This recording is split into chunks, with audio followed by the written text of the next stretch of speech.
अब नाम के अनुसार तो सुनना चाहिए केवल, लेकिन बोलने का काम मिल जाता है। तो ये भी इतने दिनों में पकड़ में आया कि जो ठीक से सुनता है वही ठीक से बोल भी सकता है।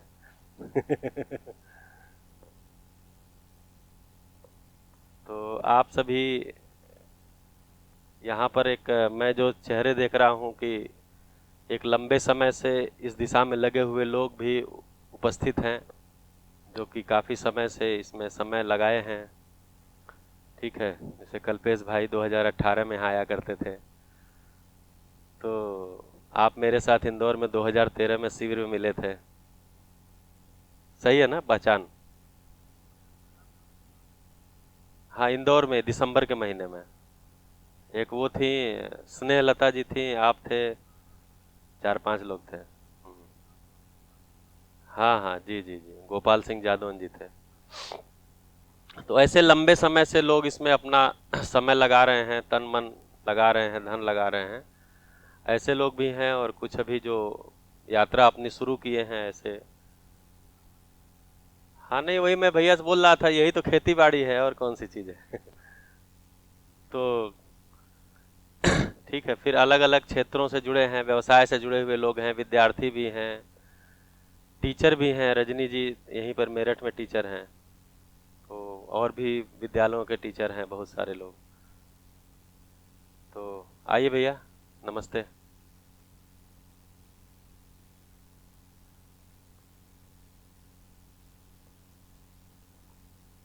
तो इतने दिनों से यहाँ पर भी आप एक महीना होने ही जा रहा, धीरे धीरे 10 दिन में एक महीना, 28 दिन हो जाएगा।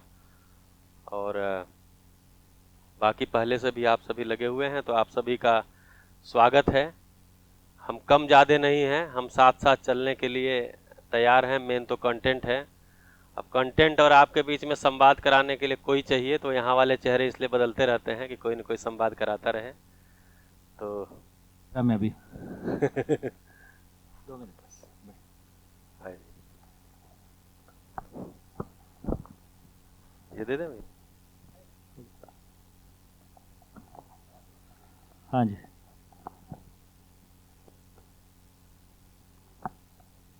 नमस्ते। हाँ जी, सभी को नमस्कार। आवाज़ ठीक है? हाँ, ये आवाज़ अलग टाइप की, ठीक है। तो चलो, सबसे पहली खुशी, आज एक बर्थडे है। है, धीरे है।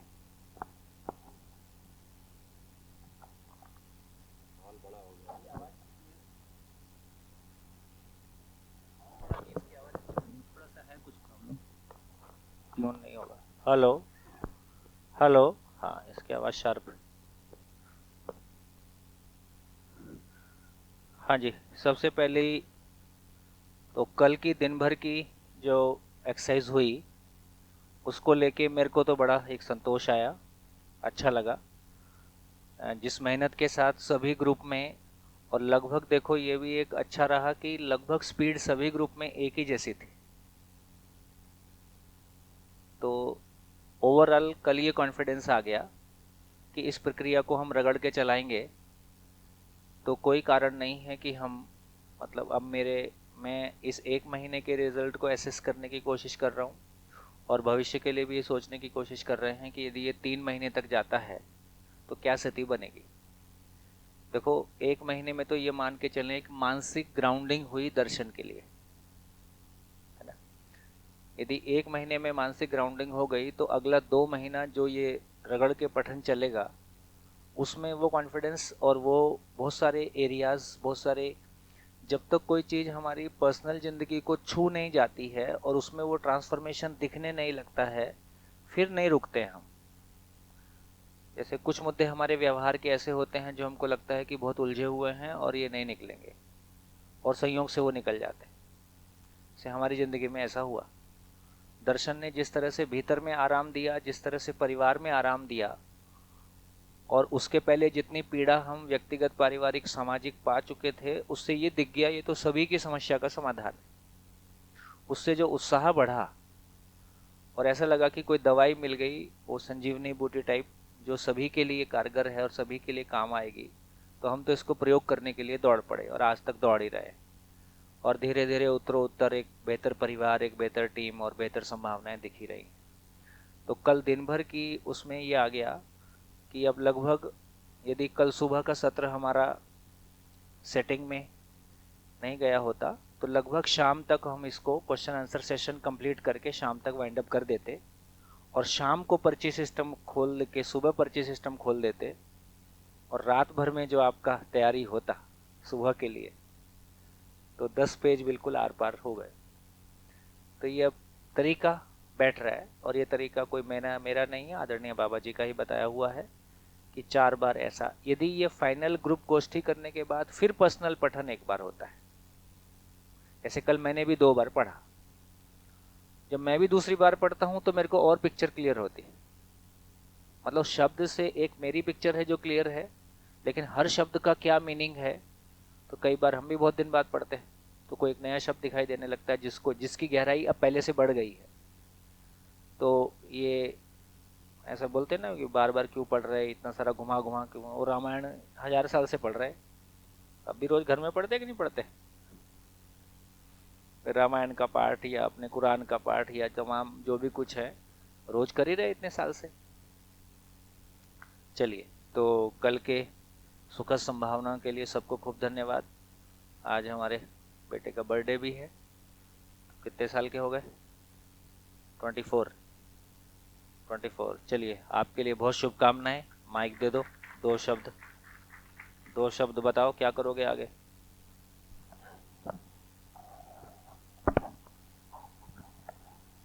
नमस्ते भैया। आपकी खुशी के 2 शब्द व्यक्त कर दो, हम आगे बढ़े। इधर आ जाओ।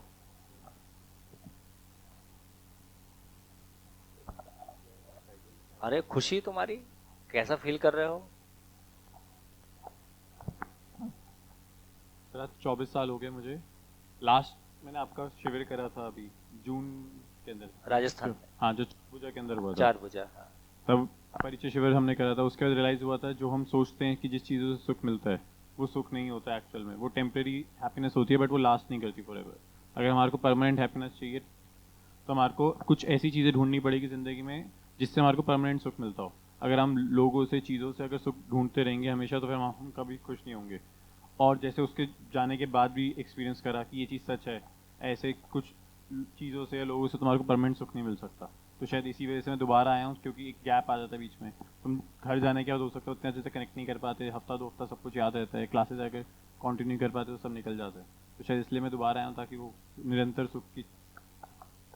शानदार, खूब खूब खूब खूब शुभकामनाएं। देखो, अभी समझ लोगे तो शादी के बाद अपने परिवार और बच्चों के साथ खुशहाली से आगे बढ़ोगे, नहीं तो आना तो उसके बाद भी पड़ेगा।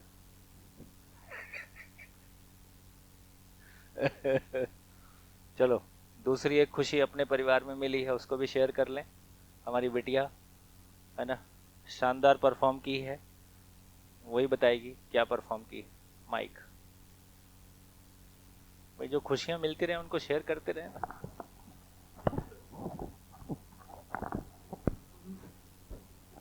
तो FTI करके एक कॉलेज है पुणे नहीं में। सुना किसी ने भी? Film and television institute of India करके कॉलेज है पुणे में, तो उसके लिए मैंने अप्लाई किया था, तो उसके फाइनल लिस्ट में आई हूँ। तो 4 सीट्स है, तो वैसा 2000 ने अप्लाई किया? हाँ, तो 2000 लोगों ने अप्लाई किया, तो उसमें से फिर 4 फाइनल लिस्ट में आई हूँ। 4 तो में आना है। तो 5 में आई। Thank you. बढ़िया। तो तीसरी एक और बड़ी खुशखबरी है ना? तो तीसरी खुशखबरी ये है कि आज से श्रवण शुक्ला जी दर्शन को इस धरती पर स्थापित करने के क्रम में सरकारी नौकरी से मुक्त होते हैं।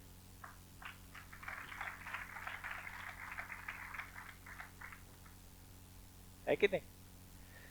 तो थोड़ी सी जर्नी को आप ही शेयर करेंगे, लेकिन ये एक बहुत ही एक सुखद, जिस तरह का ये एक संयोग पिछले 2012 से लगभग गुजरात में आना जाना शुरू हुआ, और एक बड़ी संभावनाओं का कैनवास भी दिखना शुरू हुआ। और जब से हम लोग जीवन विद्या से जुड़े थे तो इस बात की बहुत अंदर में लगता ही था कि दर्शन की जो लंबाई चौड़ाई ऊंचाई है उसके हिसाब से हमारी छोटी पड़ रही है। तो ऐसा लगता था चलो हमारी योग्यता कम है, संसार में तो बहुत अच्छे लोग हैं, तो हम अच्छे लोगों को लाके बाबा से कनेक्ट कर दें, ये भी एक उपयोगी काम हमको लगा। तो उस समय हमारी जितनी हैसियत थी उतना कर पाए, और उसमें से कुछ को बाबा भगा ही देते थे। तो ये बात हमेशा से मन में रहा कि जिन भी पीड़ाओं से, सामाजिक पारिवारिक, विशेष रूप से मेरे ज़िंदगी में तो सामाजिक पीड़ा ज़्यादा रही, पारिवारिक तो मेरा कोई इतना ज़्यादा झंझट नहीं था, वो तो मेरी अपनी ओढ़ी हुई थी। तो ऐसा लगता था कि नहीं, किसी भी स्कूल कॉलेज से बाहर से निकलो तो इतने सारे युवाओं को देख के लगता है कि इनका भविष्य कैसा होगा। जब बच्चे कल पार्क में खेलते रहते हैं, मेरे को हर एक का भविष्य दिखते रहता है, ये कितने खुश होकर खेल रहे हैं, कल 20 साल बाद ये क्या कैसे होंगे, ये किन्हीं समस्याओं से जूझ रहे होंगे, है ना। जबकि इसमें इनका कोई दोष नहीं है, दोष हमारा है कि हमने इनके लिए ठीक व्यवस्था नहीं किया। किसी भी स्कूल कॉलेज से बाहर से निकलो, उनके बिहेवियर किसी और तो और ये मेडिकल कॉलेज के हॉस्टल्स, इंजीनियरिंग कॉलेज के हॉस्टल्स और तमाम, है ना, इनमें जाके देखो तो इनको नहीं लगता है कल ये कोई जिम्मेदार लोग बनने वाले। उनके बिहेवियर जितने एब्रप्ट हैं, है ना, जितना हल्कापन है बिहेवियर में, कल वो बंदा जाके किसी बड़ी जिम्मेदारी के लिए बैठ जाता है, वो समाज पे बोझ ही बनता है। तमाम ये सरकारी जॉब्स, तमाम ये व्यापार, तमाम जो कुछ भी हम, है ना, पैसे से बड़े हो गए, पद से बड़े हो गए, और अपने भीतर से तो बड़े नहीं हुए। जो सुकून के हकदार हम थे वो हमको भी नहीं मिला है। हमारे माध्यम से जो सुकून समाज में मिलना चाहिए था या लोगों को मिलना चाहिए था वो भी नहीं मिला। तो दर्शन की रोशनी में एक रास्ता मिला है कि हाँ, ये सब हो सकता है, और हर व्यक्ति अच्छा करना चाहता ही है। हर बच्चा जन्म से न्याय का याचक, तमाम बातें हम सुनते ही हैं। तो कैसे शिक्षा के माध्यम से इसको ज़मीन पे उतारा जा सके। तो श्रवण शुक्ला जी की हमारे बीच में एक स्पेशलिटी ये है कि जैसे मेरा दर्शन पे एक लेवल का अधिकार बना है ना, लेकिन मेरा क्लासरूम में मैंने बच्चों को कभी नहीं पढ़ाया है ना, और मेरी अब उसमें रुचि भी नहीं। तो दर्शन पे भी हमारा अधिकार हो और शिक्षा पे भी हमने काम किया है। संयोग से आप स्कूल एजुकेशन में शुरू से टीचर रहे हैं, यूपी गवर्नमेंट में टीचर रहे हैं। 2007 में हरिद्वार के किसी एक शिविर में आपका आना हुआ, आगे की बात आप शेयर कर देंगे। तो स्वेच्छा से ही आना हुआ, सरकारी जॉब में रहते हुए ही। ये भी एक संयोग बना कि सरकारी जॉब में रहते हुए 6 महीने का अध्ययन भी रायपुर में कंप्लीट करने का अवसर मिल गया। तो जो भी एक रहा, योग संयोग से हम लोग की एक जर्नी साथ में चलती रही 2007 से। और दिल्ली स्कूल एजुकेशन के प्रयोग ने एक और कैनवस खींचा। तो मेरे को लगता है कि हम एक सुखद संभावनाओं के साथ है। सामाजिक रूप से शिक्षा मूलतः समाज का काम है, और विशेष रूप से संस्कार की शिक्षा समाज का काम। संस्कार आने वाली पीढ़ी को देना, अपने बच्चों को देना, किस विद्यालय में भी देना, ये कोई पेड लोगों का काम है नहीं, ये सरकार किसी मल्टीनेशनल का काम है नहीं। तो इस रूप में अब ये समझ में आता है कि, और मेरे को लगता है कि ये भी एक बड़ा काम है, यदि हम माँ बाप लोग और मिलके समाज के रूप में आने वाली पीढ़ी को संस्कार देने की जिम्मेदारी को स्वीकारते हैं, उससे हमारे भीतर गुणात्मक परिवर्तन बहुत तेजी से होता है। क्योंकि जब भी हम अपने आप को इस रिस्पॉन्सिबिलिटी में ला लेते हैं कि हमको दूसरे को आचरण को डिलीवर करना है, तो अपने आचरण पे हमारा ध्यान शुरू हो ही जाता है। तो जब तक कोई चीज़ की उपयोगिता दिखाई नहीं देती है, तब तक हम भी उसको भीतर क्यों लाएं, अपने में क्यों लाएं, ऐसी कोई आवश्यकता नहीं लगती। तो जिस चीज़ का समाज में सम्मान होना शुरू हो जाता है या उसकी आवश्यकता लोगों में दिखना शुरू हो जाती है, उसके लिए वातावरण बनना शुरू हो जाता है, लोग आगे आना शुरू हो जाते हैं। तो ये एक सुखद संभावना है कि क्लास 1 से लेके 8 तक का कम से कम ये जो चेतना विकास मूल्य शिक्षा के आधार पे, दर्शन के आधार पे जो एजुकेशन का स्वरूप है, इसका एक सामाजिक विधि से देश विदेश में फैलाव का एक तंत्र बने। क्योंकि सरकारी सिस्टम्स की अपनी सीमाएं हैं, उसकी अपनी मजबूरियां हैं। तो सामाजिक विधि से ये बनेगा तो इसकी प्योरिटी और इसकी गति अलग तरह की होगी। सरकारों से जो सहयोग मिलेगा भविष्य में, उसको उसके साथ मिलके चलते ही रहेंगे। तो श्रवण भाई ने जब छत्तीसगढ़ में अध्ययन किया था, तब बाबा जी के सामने इन्होंने अपने उद्गार किए थे कि 20 साल की मेरी नौकरी पूरी हो जाने के बाद मैं अपने आप को पूरी तरह से इस दर्शन की रोशनी में इन्वेस्ट करूंगा। और संयोग से वो संकल्प पूरा भी हो पाया। वो इनके लिए भी बहुत एक खुशी की बात है और हम सब के लिए भी खुशी की बात है। श्रवण भाई।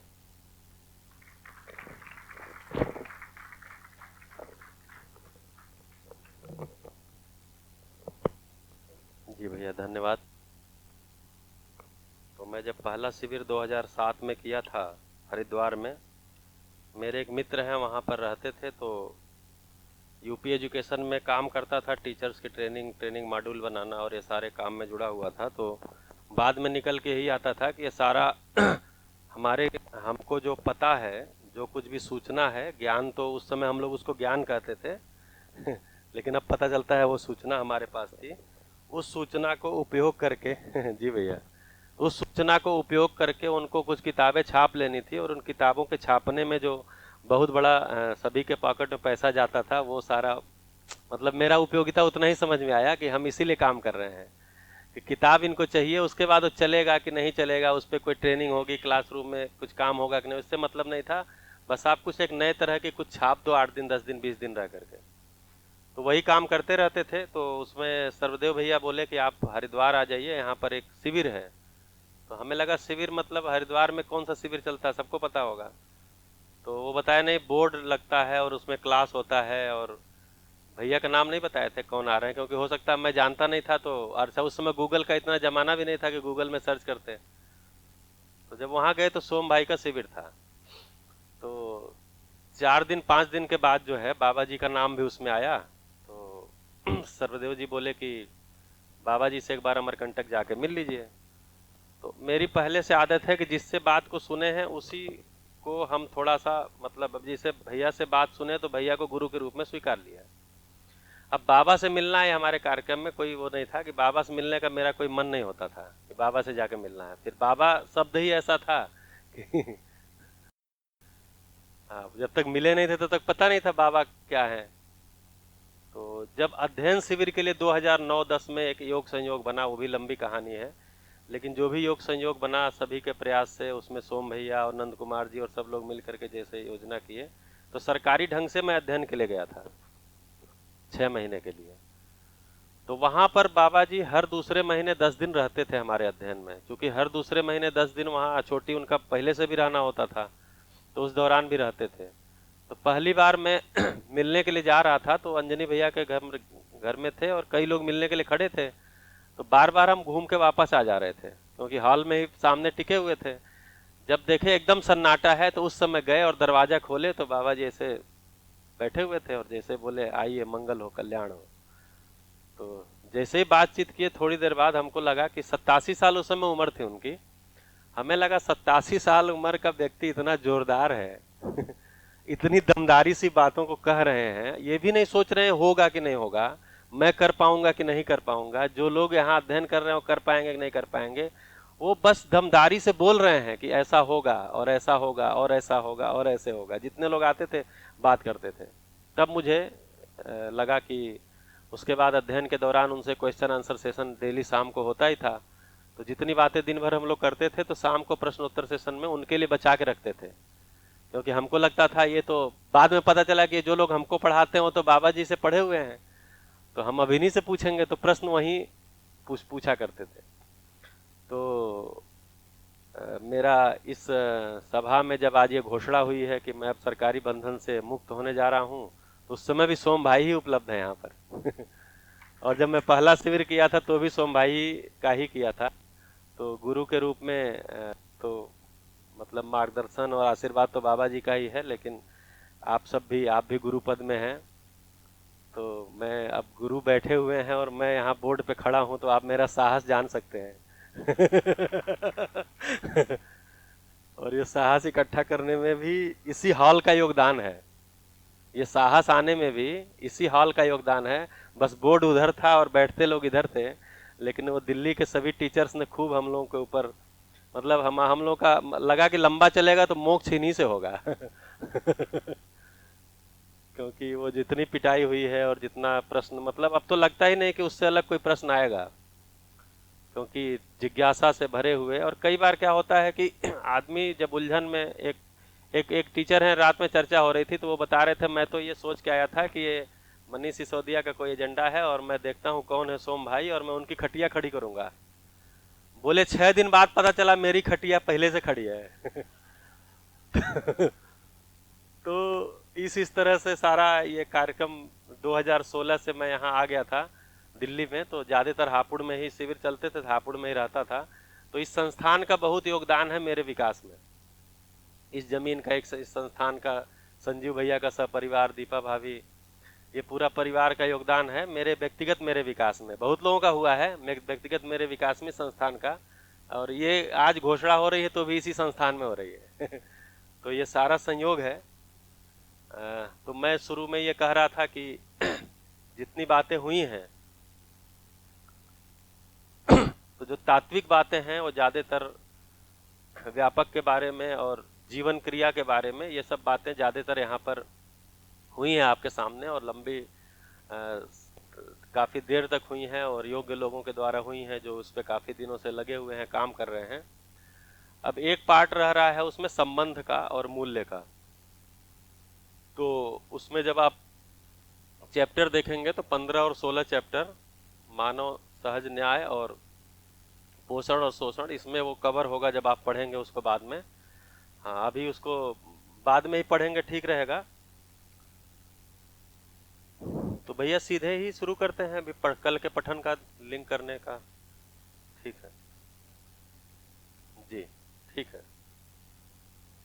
तो मेरा क्या है, ध्यान संबंध मूल्य पे ज्यादा जाता था, क्योंकि मेरे यहाँ मतलब मैं अपनी जर्नी को देखता हूँ तो मेरे यहाँ अपना कोई खाने पीने का या पारिवारिक सम्मान का कोई संकट नहीं था। ब्राह्मण परिवार में हूँ, वो भी पूर्वी उत्तर प्रदेश में शुक्ल लोगों को बहुत बड़ा ब्राह्मण मानते हैं। मतलब हमारा गर्ग गोत्र है तो वहाँ बोला जाता है कि नीचे गर्ग ऊपर स्वर्ग, मतलब गर्ग से ऊपर कोई है ही नहीं यहाँ पर, फिर स्वर्ग ये है। तो इतना उस जाति के कारण भी वो चीजें थी, और परिवार में जो लोग थे वो भी बाबा जी विद्वान थे, और धन कमाने में भी हमारे घर में लोग बहुत सारे लगे हुए थे। तो खाने का या कोई पारिवारिक सम्मान का या सामाजिक सम्मान या कोई अपमान का हमारा कोई मामला नहीं था। मामला मेरा संबंध में ही था, आपका नहीं कह रहे हैं हम आपका कहाँ है आप देखेंगे। मेरा मामला ज्यादा संबंध में था, तो संबंध पे ज्यादा मैं फोकस हो गया। तो संबंध वाला जो पार्ट है उसको, और जब दिल्ली में काम करने लगे तो दिल्ली के काम में भी जो लोग भी हैप्पीनेस की बुक्स देखे होंगे तो 5 मूल्य हैं। उन्हीं 5 मूल्यों के इर्द गिर्द पूरा का पूरा पाठ्यक्रम घूमता है। विश्वास, सम्मान, स्नेह, कृतज्ञता और विश्वास, सम्मान, स्नेह, ममता और कृतज्ञता, इसी के चारों तरफ, क्योंकि 8वीं तक के प्रैक्टिस के ये वैल्यूज हैं। विश्वास तो अंत में 8वीं में आता है, बाकी मूल्य जो है आप देखेंगे जब क्रिया, जीवन क्रिया देखेंगे और आगे 18वें चैप्टर में आएंगे तो ये ममता, सम्मान, ममता, स्नेह, ये जो है आपका मन की क्रिया में आता है। और उसके ऊपर फिर जाएंगे तो जो सम्मान है, श्रद्धा है, गौरव है, ये वृत्ति की क्रिया में आता है। तो कुल मिला के 8वीं तक इन 5 मूल्यों को हम अभ्यास करा सकते हैं, और जितने संबंध में वो जीता है उतने संबंध में ये 5 मूल्य कवर होते हैं, तो बार बार उस पर अभ्यास करते हैं। इसीलिए उसमें भी जब दिल्ली में किताबों पे काम हो रहा था तो फिर उन्हीं मूल्यों पे बहुत लंबा काम करने का अपना बना, और फिर जब संवाद हो रहा था तो भी उस पर ही हो रहा था। तो संबंध की परिभाषा को देखेंगे तो संबंध की परिभाषा तो सबको पता ही होंगी जी। संबंध पूर्णता के अर्थ में अनुबंध। ये पूर्णता क्या है? क्रिया पूर्णता, आचरण पूर्णता, गठन पूर्णता पहले से है ही, ठीक है। तो गठन पूर्णता तो नेचुरली है, उसके लिए हमारा कोई प्रयास नहीं है। हमारा प्रयास किया क्रिया पूर्णता, आचरण पूर्णता के लिए है। इसी को एक नाम जागृति भी दिया गया है, जागृति के अर्थ में, ठीक है। जागृत होना किसको है या पूर्ण होना किसको है? जीवन को। जीवन ही जागृत होगा, जीवन ही पूर्ण होगा। तो यानी जीवन को संबंध की आवश्यकता है जीवन पूर्णता के लिए। तो संबंध का मतलब जीवन जो है, जीवन को पूर्ण होना है। तो जीवन की पूर्णता के अर्थ में जितने अनुबंध हैं वो सभी संबंध हैं। और जीवन रहता किसके साथ है? शरीर के साथ है। मतलब अभी जब मानव के रूप में है तो शरीर के साथ ही है, ठीक है। तो अब संबंध को हम देखेंगे तो जीवन जागृत होना चाहता है और जागृत होने के लिए शरीर को चलाता है। ये तो स्पष्ट हो गया होगा कि जीवन जागृत होना चाहता है और जागृत होने के लिए शरीर को चलाता है। और दूसरा भी, ये तो मानव 1 हो गया, और दूसरा मानव 2 है। ये भी जीवन प्लस शरीर है। ये भी क्या चाहता है? ये भी जागृति ही चाहता है। ठीक है, मतलब हम लोग जो इस हॉल में बैठे हुए हैं, तो हॉल में बैठे हुए लोगों को अभी कुछ लोगों को ये पता है कि जीवन जागृत होना चाहता है, कुछ लोगों को अभी इसमें शंका भी होगा कि पता नहीं चाहता है कि नहीं चाहता है। ये तो हम कहीं बाबा जी ने बोल दिया है और हम पढ़ रहे हैं और हम उसको, ऐसा भी हो सकता है, इसमें कोई गड़बड़ी नहीं है, दोष भी नहीं है। और कुछ लोगों को ज्यादा अभी भरोसा भी हो गया होगा, नहीं जीवन तो जागृति के लिए है, क्योंकि शरीर का जितना मामला है उसमें आदमी इतना आगे बढ़ने के बाद भी दुखी क्यों है? जैसे रूप को पा करके भी दुखी है। मैक्सिमम रूपवान लोग कहाँ पाए जाते हैं? फिल्मी दुनिया में।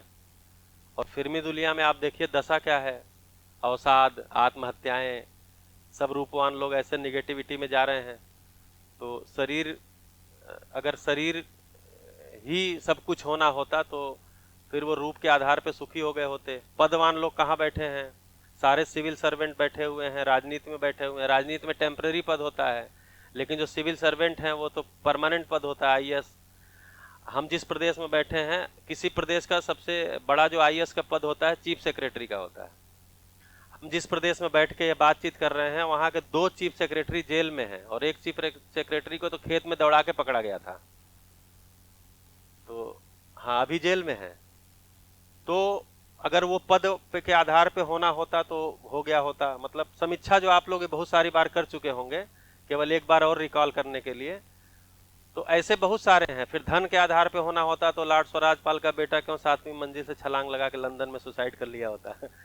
तो कुल मिलाकर के ये सारी जो घटनाएं हुई हैं, अभी बक्सर जिले का डीएम यही गाजियाबाद में 2 साल पहले रेलवे पटरी पर बाकायदे वीडियो बनाता आनंद विहार होटल में, फिर आके रेलवे पटरी पर लेट के सुसाइड कर लेता है कि मैं अपनी पत्नी और माँ के बीच में संबंध नहीं ठीक करा पा रहा हूँ।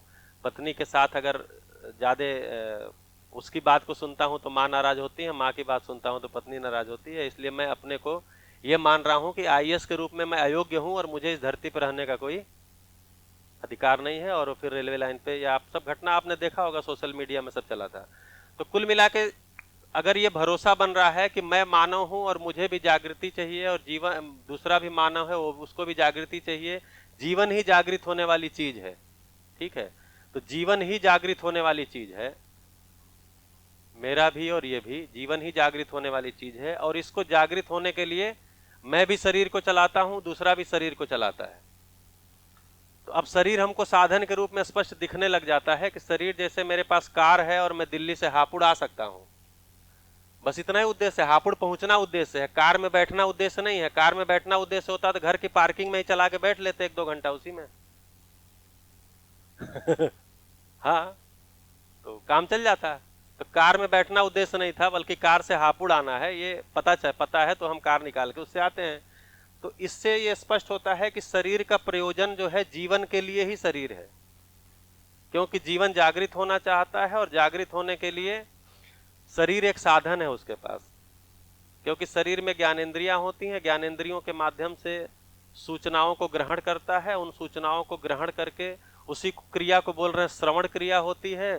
उसी श्रवण क्रिया के बाद जो चीजें हमारे में टिकती हैं उन पर मनन होता है, और मनन के बाद फिर वो हमको समाधान और जो जागृति की तरफ हमको लेकर के जाता है, साक्षात्कार क्रिया, बोध, और कैसे वो सारा जीवन क्रिया माया होगा अनुभव की तरफ लेके जाता है। तो कुल मिलाकर के जो सुनना है वो इंद्रियों के माध्यम से है, और इंद्रियां कहाँ हैं? शरीर में है। मतलब इंद्रियों को टिकाने के लिए शरीर जैसी डिजाइन अस्तित्व में बनी, नहीं तो इंद्रियां हवा में लटकी होती, नाक इधर कान इधर, तो जीवन उसको कैसे चलाता। इसलिए कि व्यवस्था अस्तित्व में सब कुछ नियम, क्योंकि पूरा व्यापक जो है वो पूर्ण है, तो उसमें जो नियम है वो भी पूर्ण है, कोई नियम अधूरा नहीं है। तो इंद्रियों को शरीर के जीवन जागृत होना है, तो जीवन के जागृत होने के लिए शरीर की आवश्यकता है, इसलिए शरीर को भी एक अच्छा डिजाइन नियम पूर्वक है। तो इंद्रियों की आवश्यकता है, और इंद्रियां शरीर में होती हैं। तो जो इंद्रियां शरीर में होती हैं, तो इंद्रियां ठीक रहें, इसके लिए किसका ठीक होना जरूरी है? शरीर का ठीक होना जरूरी है। शरीर का ठीक होना जरूरी का मतलब क्या हो गया? शरीर का आहार और विहार ठीक होना जरूरी है। अब मेरा आहार और विहार ठीक होगा, ये मेरा अकेले से सुनिश्चित नहीं होता है। जैसे दिल्ली में आप घर के अंदर एयर प्यूरीफायर लगवा लीजिए या गाड़ी में एयर प्यूरीफायर लगवा लीजिए, सब चीजें कर लीजिए, लेकिन बाहर कभी तो निकलेंगे। तो वहां जो सांस लेंगे वो आप पे ही डिपेंड थोड़ी है कि आप अगर गाड़ी नहीं चलाते हैं, मान लीजिए मैं गाड़ी चलाता ही नहीं, कोई धुआं नहीं निकालता, कोई पोल्यूशन में मेरा योगदान नहीं, लेकिन उससे मेरा बिहार सुनिश्चित नहीं हो पाएगा। ऐसे ही आहार के लिए जिस तरह से हम लोग बाजार पे निर्भर हैं, तो उसमें आहार के मामले में भी मैं हम अपने से नहीं तय कर सकते, उसके लिए भी बहुत सारे लोगों का योगदान होता है। तो शरीर स्वस्थता के लिए आहार विहार ठीक होना जरूरी है। आहार विहार ठीक होने के लिए हमारा संबंध होना जरूरी है। अभी जितने सामान का हम उपयोग करते हैं उनमें से कितना सामान हम खुद उत्पादित करते हैं? शहर में तो शायद ही 1% भी नहीं करते होंगे, गांव में तो अभी भी 20%, कहीं 10%, कहीं 40% कर ही रहे हैं। तो जितने सामान का उपयोग करते हैं उसका बहुत छोटा प्रतिशत हम खुद उत्पादित करते हैं। बाकी कैसे आ रहा है? बाकी कैसे आ रहा है? मार्केट से आ रहा है। मार्केट में कहां से आ रहा है?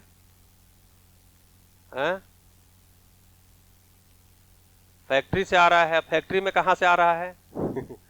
रॉ मटेरियल उसका, जैसे आटा फैक्ट्री से आ रहा है, आटा के लिए गेहूं कहां से आ रहा है? खेत से आ रहा है। खेत में कौन उगा रहा है? किसान उगा रहा है। तो खेत में भी उगाने वाला आदमी है, फैक्ट्री में पीसने वाला भी आदमी है, वो फैक्ट्री से उठा करके मेरे बगल के दुकान तक लाने वाला भी आदमी है, वो दुकान में बैठ करके मेरे लिए उपलब्ध कराने वाला आदमी है। तो देखेंगे कि आहार के लिए ज्यादातर चीजें किसी बहुत सारे मानव के श्रम के कारण मुझे मिल पा रही हैं। तो किसके लिए वो उगा रहे हैं? किसान किसके लिए गेहूं उगाया? मेरे लिए। आदमी के लिए कह देने से जनरलाइज हो जाता है, फिर मेरा जिम्मेदारी नहीं रहती उसमें।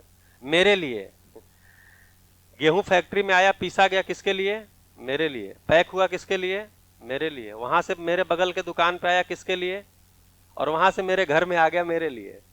तो ये सारे लोग मेरे संबंधी हैं कि नहीं है?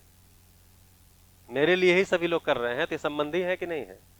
तो अभी तो एक क्षेत्र, छोटा सा क्षेत्र हम देख रहे हैं, शरीर को आहार की आवश्यकता है और इस आहार के लिए इतने लोग लगे हुए हैं। ठीक है, क्योंकि ये आहार क्या चीज है? सुविधा ही है। आहार सुविधा है। जैसे आवास सुविधा है, कपड़ा सुविधा है, गाड़ी सुविधा है, वैसे आहार भी सुविधा है। तो सुविधा के लिए इतने सारे लोग लगे हुए हैं, मुझे सुविधा प्राप्त हो जाए उसके लिए इतने सारे लोग लगे हुए हैं। क्योंकि सुविधा कैसे प्राप्त होती है? श्रम से प्राप्त होती है।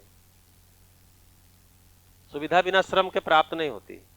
वो श्रम मैं खुद करूं या मेरे बिहाफ कोई और करे। जैसे हमको चावल खाना है अभी किचन में, तो चावल मिलेगा, इसके लिए खेतों में धान लग रहा है। अभी धान का पौधा छोटा है, फिर बड़ा होगा, उसमें देखिए पानी चला रहा होगा। कोई कह रहा होगा बारिश नहीं हो रही है, धान कैसे होगा? ठीक है, फिर हाँ, बारिश नहीं हो रही है, धान कैसे होगा? तो थोड़ा पानी चला के देखो। मतलब सोच रहे हैं लोग, सोच रहे हैं, कल्पना लगा रहे हैं, फिर कर्म भी कर रहे हैं। डीजल लाके इंजन में डाल के बोले चला दो, पानी भर दो, हो सकता है बाद में बारिश भी हो जाए। तो श्रम कर रहे हैं। तो एक भी सुविधा, ये पेन मैं यूज कर रहा हूं तो श्रम से ही बना है, ये कपड़ा मैं पहना हूं तो श्रम से ही। तो श्रम आवश्यक है किसी भी सुविधा के लिए। बिना श्रम के कोई सुविधा उपलब्ध नहीं होती। श्रम के लिए स्किल चाहिए, बिना स्किल के श्रम होता है तो फिर वो श्रम बेकार भी जा सकता है या उतना उपयोगी नहीं हो सकता है। ठीक है, स्किल है, श्रम है, तो सुविधा है किसके लिए? मेरे लिए। तो मेरे लिए सुविधा में इतने सारे लोग लगे हुए, वो सारे मेरे संबंधी हैं। तो अगर देखें तो अभी जीवन को तो शुरू भी नहीं किया, जीवन पे चर्चा, केवल शरीर को सुविधा प्रदान होता है, मेरे शरीर को, और ये दूसरा मानव है इनके शरीर को।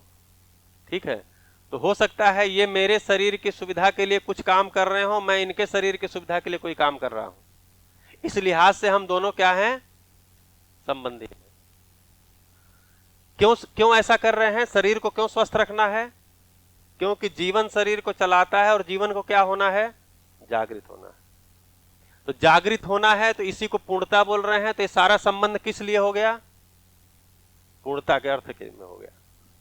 तब ये परिभाषा पूरा खुल करके आती है कि इसका मतलब क्या है पूर्णता के अर्थ में।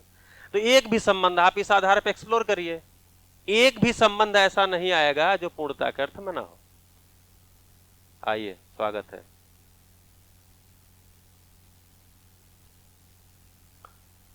तो आपके जितने भी संबंधी हैं, आप भाई संबंध दो प्रकार के होते हैं, पारिवारिक और वैचारिक।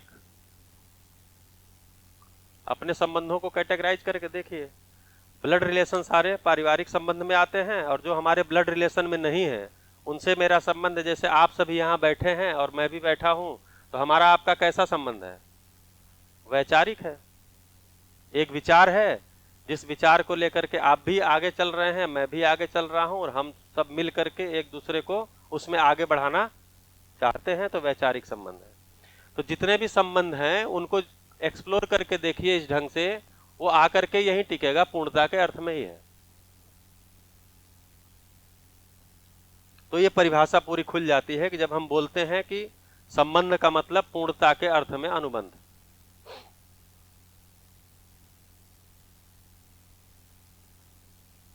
हाँ जी,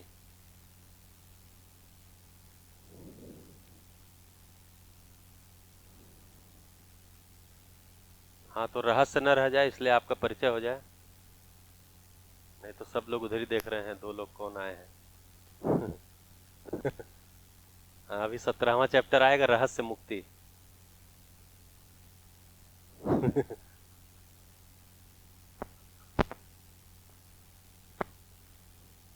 जी, आपके जो, हाँ हाँ, आप चर्चा, जी, आपके स्कूल में टीचर्स हैं आप लोग, दिल्ली दिल्ली। माइक ऑन नहीं है, आपका नाम सुनाई नहीं दिया हम लोगों को। अच्छा, दूसरा माइक दे दीजिए।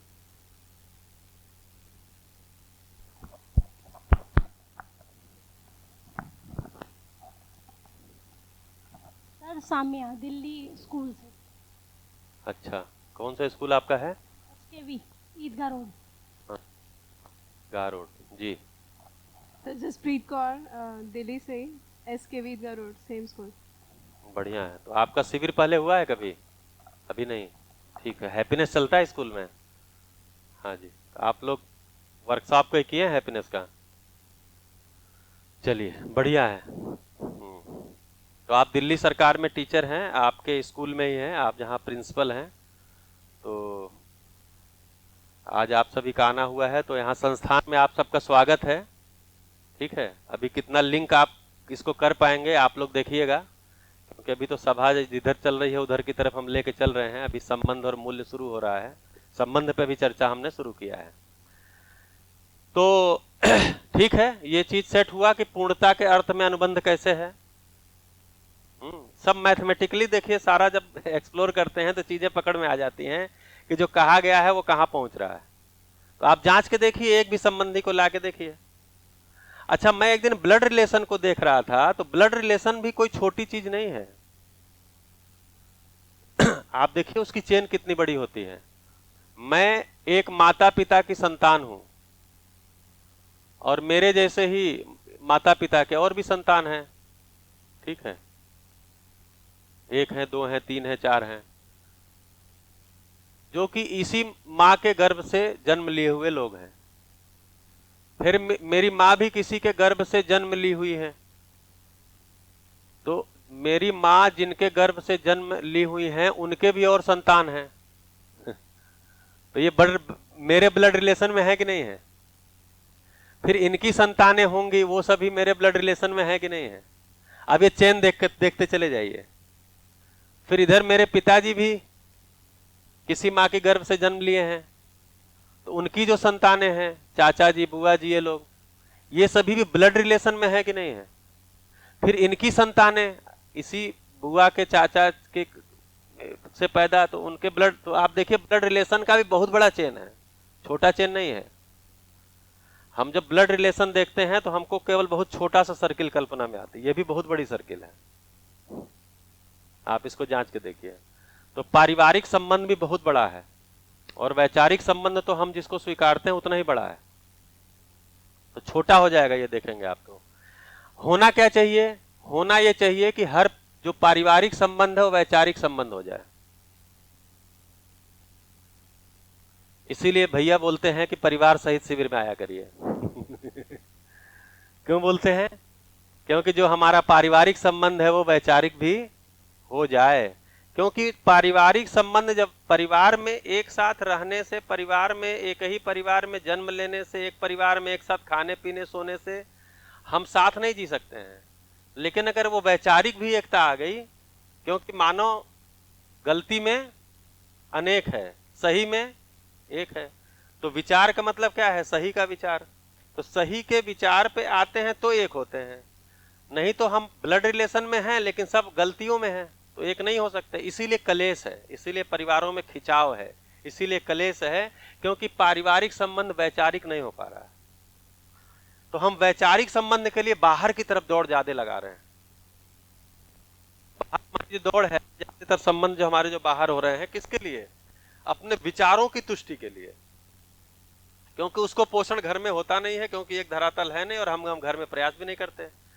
तो परिवार सहित अगर बैठते हैं, परिवार में सभा लगती है, परिवार सभा में बातें होती हैं, परिवार को ऐसी सभा में लेकर के आते हैं, तो पारिवारिक संबंध वैचारिक संबंध की तरफ चलने लग जाते हैं। फिर आगे चल करके पारिवारिक संबंध भी वैचारिक संबंध हो जाता है। तब वो सूत्र लगता है कि मानव सही में एक है। पहले तो हमको भरोसा हो ये सही है, पहला काम तो यही है, हम सबको भरोसा है कि ये सही है, और भरोसा है तभी हम इसमें आगे बढ़े हैं।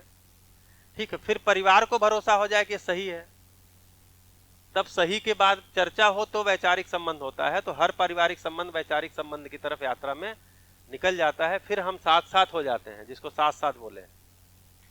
तो अब ये जो संबंध है, ये सारे के सारे हम एक्सप्लोर करेंगे तो पूर्णता के अर्थ में ही है। एक भी संबंध जोड़ के देखिए, आपके बगल में जो आपके स्कूटर की पंचर बनाने वाले हैं, आप स्कूटर से कहां जा रहे थे? या तो किसी उत्पादन के लिए जा रहे होंगे, या तो किसी समझ के लिए, ज्ञान के लिए जा रहे होंगे। यही दो यात्रा है, मतलब शरीर के लिए, जीवन के लिए। शरीर के लिए दो तीन तरह की यात्राएं होती हैं। शरीर के उत्पादन के लिए, शरीर के स्वस्थता के लिए, बीमार हो गया तो इलाज के लिए, इसके लिए यात्रा करते हैं। या तो जीवन के लिए, ज्ञान के लिए, समझ के लिए यात्रा करते हैं। मतलब अगर हम घूमने कहीं गए हैं और घूमने से हम रिलैक्स हो रहे हैं, तो यात्रा किसके लिए किए हैं? जीवन के लिए किए हैं। जीवन रिलैक्स होता है तो शरीर भी रिलैक्स होता है, तो शरीर के लिए भी किए हैं। तो हम स्कूटर से कहां जा रहे थे? या तो शरीर के लिए या तो जीवन के लिए। अब वो पंचर हो गया, अब हम कहां क्या हो गए?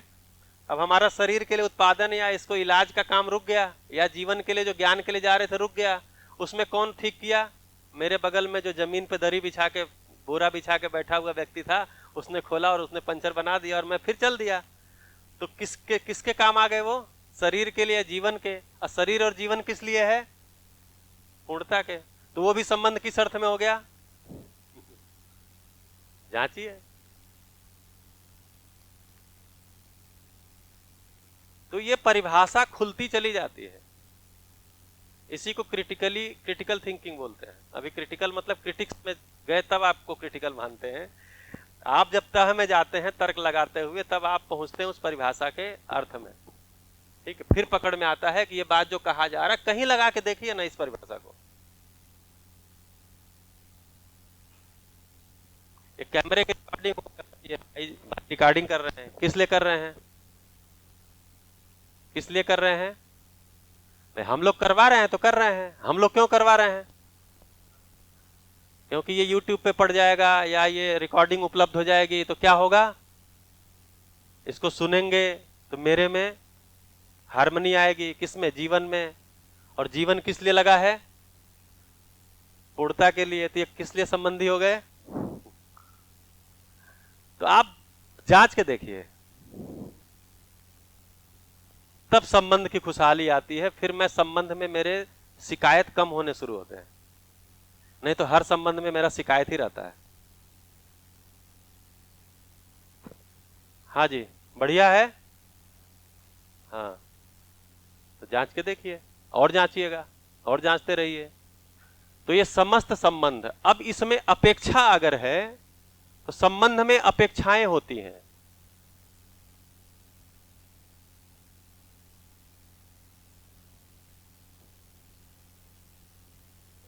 इसको जांच के देखिए।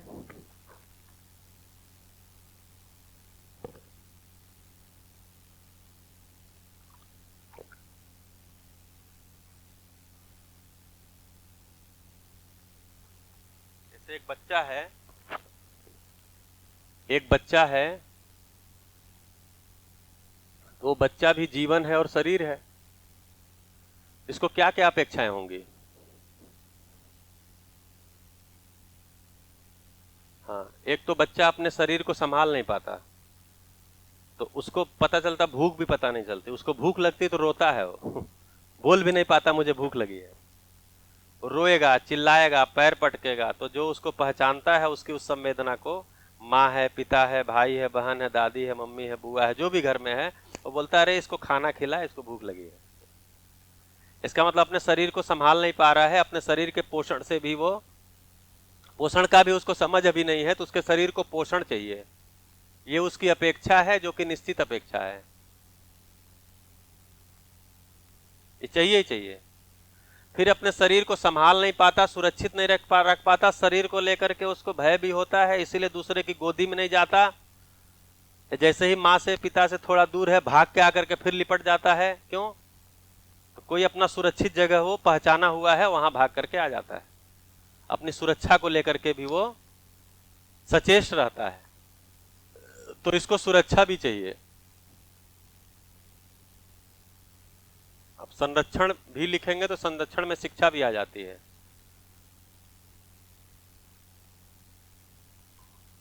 उसको भी अलग से कर लेंगे। सुरक्षा भी चाहिए। तीसरा, उसके पास प्रश्न है, जिज्ञासा है, वो बहुत सी चीजों को जानता ही नहीं है।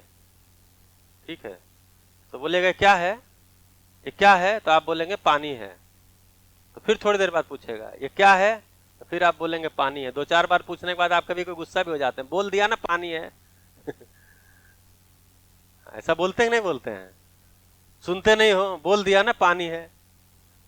ठीक है, तो वो जानना चाहता है। आप नया कपड़ा कोई पहन लीजिए, बच्चे को पहना दीजिए, तो ऐसे ऐसे बार बार देखता रहता है। दूसरों को बताता देखो नया नया, मतलब कपड़ा कोई नई चीज है। ठीक है, घर में कोई चीज आ गया, कोई मेहमान आ गए, तो उनके बारे में जानना चाहता है। तो इसका मतलब वो समझना भी चाहता है। ये उसकी अपेक्षा है कि नहीं है? समझना भी उसकी अपेक्षा है।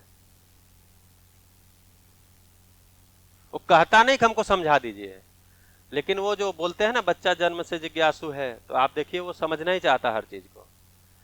जैसे आप बच्चे को एक महंगा सा खिलौना लेके आते हैं बाजार से और उसको दे देते हैं, महंगा सा खिलौना। किस लिए? लाड में, लाड प्यार में आप महंगा सा खिलौना लाते हैं और बच्चे को दे देते हैं, और उसमें चाबी भरने से चलता है। तो आप सोचते हैं बच्चा चाबी घुमाए और चलता रहे और खूब देख के खुश हो जाए, क्योंकि आप तो बच्चे की खुशी चाहते हैं। अभी उस पर भी आ रहे हैं कि माता पिता क्या चाहते हैं। बच्चा थोड़ी देर खेलने के बाद उसको फिर ऐसे ऐसे पटकना शुरू करता है। फिर आप बोलते हैं ये क्या कर रहा है, टूट जाएगा। समझता नहीं है कितना महंगा है ये, है इतना महंगा लाया था, तोड़ देगा, खेल इससे, क्यों तोड़ रहा है? अब वो क्या है, वो तो सोच रहा है कि पेन यहां रखा है, ये चल नहीं रहा है, ये खिलौना क्यों चल रहा है। अब ये चल रहा है तो बाहर से देखने से तो कोई ऐसा चलने वाला चीज नहीं लग रहा है, इसके अंदर ही कोई जुगाड़ होगा। इसलिए वो क्या करना चाह रहा है, उसको खोलना चाह रहा है। तो एक्चुअली वो समझना चाह रहा है, हमको लग रहा है वो तोड़ना चाह रहा है, क्योंकि हमारे पॉकेट का पैसा खर्च हुआ उसमें। तो हमको तो पैसा दिख रहा है कि टूट जाएगा तो पैसा चला जाएगा, महंगा खिलौना है। तो ये उसकी नेचुरल नीड है, समझना भी। तो वो डायरेक्ट नहीं बोलता है कि मुझे समझना है। तो मेरा बच्चा था 3 साल का, 2.5 साल का, तो बाबा जी के साथ गया बाजार। हमारे यहाँ गोरखपुर में गोल घर बाजार है, जैसे मतलब उसको गोरखपुर का कनाट प्लेस बोलते हैं। तो वहां बाजार में गए, उसको दिखाने लगे। तो वो उस समय खिलौने वाला लैपटॉप आता था जिसमें बटन दबाने से कुछ गेम वेम चलता था। तो बोला हमको ये चाहिए। अब वो उस समय 2008-9 में वो 1200 का था। तो 1200 उस समय मतलब बहुत पुरानी बात नहीं, लेकिन फिर भी 1200 महंगा था। तो पिताजी ले लिए। पिताजी हमारे कमाने वाले आदमी थे, पुलिस में दरोगा रहे हैं, रिटायर हो गए हैं अभी फिलहाल। तो ले लिए, और पोता मांगेगा तो क्यों दशरथ भैया। तो ले लिए, ले करके आए घर। वो 15-20 दिन आराम से उसे टूटा टूटा टूटा खेलता रहा, जो भी खेलना था। एक दिन मैं स्कूल से आया तो छत पर, ठंडी का सीजन था, धूप था, छत पे उसके सारे की अलग अलग थे और स्क्रीन सब 2 पार्ट में था। तो देखते ही हमको लगा अब पापा देखेंगे तो नाराज ही होंगे। हमने कहा ये क्या कर दिए? बोला इसको खोल रहा था कि ये कहाँ से इसमें बजता है और ये सब कैसे आता है देखने के लिए। तो अब उसके लिए 1200 थोड़ी मायने है, वो तो जानना चाह रहा, नियम को पकड़ना चाह रहा है। तो हर बच्चा, कोई भी बच्चा कहता नहीं कि हमको समझा दीजिए, लेकिन उसकी जो टेंडेंसी है वो उससे हमको अनुमान लगता है समझना चाहता है। तो पोषण चाहता है, सुरक्षा चाहता है, समझना चाहता है। तीसरा एक चीज और वो चाहता है, जैसे ही वो कोई चीज सीख लेता है तुरंत उसको बताना चाहता है, दौड़ दौड़ के। जैसे जब बोलना सीख लेता है तो आपका कान ही फाड़ देता है, दिन भर बोलता है बोलता ही रहता है। आप डांट देते हो तो फिर वो कोई ऐसा सेफ जोन ढूंढता है जहां हम बोलें और लोग सुने भी। तो उसके हम उम्र कोई बच्चा घर में है, भाई है, बहन है, उसके साथ बोलता है तो वो भी चूंकि वही सीखा हुआ है तो दोनों बोलते हैं, एक दूसरे से शेयरिंग करते हैं, है कि नहीं? जब खाना सीख लेता है तो जैसे ही आप थाली और प्लेट में खाना और चम्मच रखेंगे तो वो तुरंत आपसे चम्मच लेगा, नहीं मैं खाऊंगा। अब वो पूरा चम्मच से उठाएगा, उसके मुंह में 2 दाना जाएगा, बाकी सब नीचे जाएगा, लेकिन फिर भी वो अपने हाथ से ही। क्यों? आप किए हो ऐसा? तो वो लेकिन करना चाहता है, जो सीखा है उसको करना चाहता है। तो पता चलता है कि इसीलिए छोटे छोटे बच्चों को ढूंढता है। वो अपने घर में है तो अच्छी बात है, नहीं तो अगल बगल कहीं ढूंढता रहता है, फिरता है कि जिसके साथ वो शेयरिंग कर सके, बता सके। बोल रहा हो तो वो भी बोलना शुरू, उसको बोल बोल के बताए, टेढ़ा मेढ़ा कुछ भी बोलते हुए। चलना सीखता है तो चलता ही रहता है, सब घर में के सामान गिराना, पटकना, तोड़ना शुरू कर देता है, चल चल के प्रैक्टिस करता है। तो जो कुछ भी सीखता है उसकी शेयरिंग चाहता है, वो साझा करना चाहता है। ये भी उसकी नीड है, नेचुरल नीड है।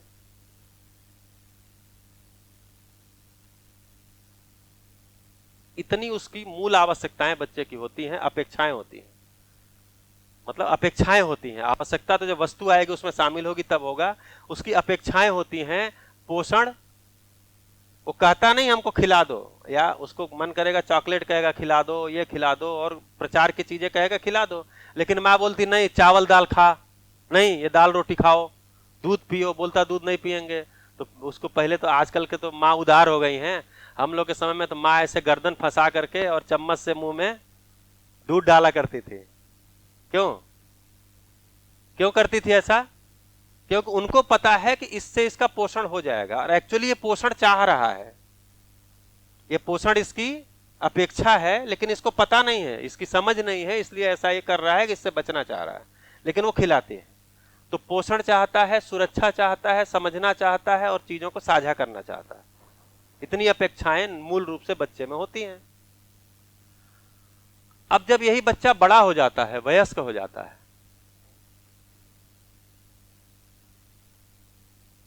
तो इसकी क्या अपेक्षाएं हो जाती हैं?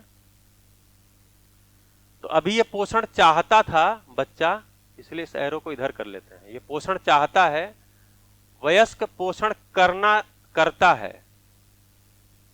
इसकी भी जो संतान होंगी उनका पोषण करना ये अपेक्षा में आता है। हाँ, मतलब जब वो बच्चा जब एक तरह से गृहस्थ जीवन में आ गया और एडल्ट हो गया, उसकी बात कर रहे हैं, उसके भी बच्चे हो गए हैं या होने वाले हैं, तो उसकी अपेक्षा क्या होती है?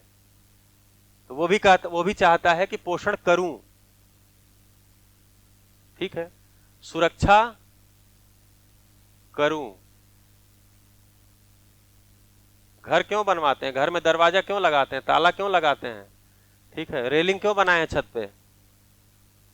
कि अपने लिए भी, बच्चे के लिए भी जाए तो उसके शरीर की सुरक्षा हो। ऐसे बहुत सारी चीजें हैं जिनसे हम प्राकृतिक भय और मानव में निहित अमानवीयता का भय और क्रूर पशुओं का, तो अहिंसक पशुओं का, तो वो तो भय अब रह नहीं गया। ज्यादा 2 ही बचे हैं, और उसमें भी एक से हम निपट लिए हैं प्राकृतिक भय से, दूसरा जो मानव में निहित अमानवीयता का भय है उससे निपट ही नहीं पा रहे हैं, वो बढ़ता ही जा रहा है। तो प्राकृतिक भय से बचने के लिए हमने ऐसे मकान बनाए, ये भूकंप भी सह सकते हैं, ठीक है। मैक्सिमम प्राकृतिक भय क्या है? भूकंप है। तो भूकंप रोधी भी मकान बनाने में हम स्किल्ड हो गए, वो भी बना ले रहे हैं। जंगली जानवरों का, हिंसक जानवरों का भय, वो तो उनको तो हम इतना दूर कर दिए, जंगल काट दिया, उनको खत्म किए या उनके लिए अलग जोन बना दिए, उधर आ नहीं पाते, ठीक है। और घर में जो हम जानवर रखते हैं उनको हिंसक हमने रहने नहीं दिया है, तो उनसे भय की बात नहीं है। मेन जो भय है वो है मानव में निहित अमानवीयता का भय।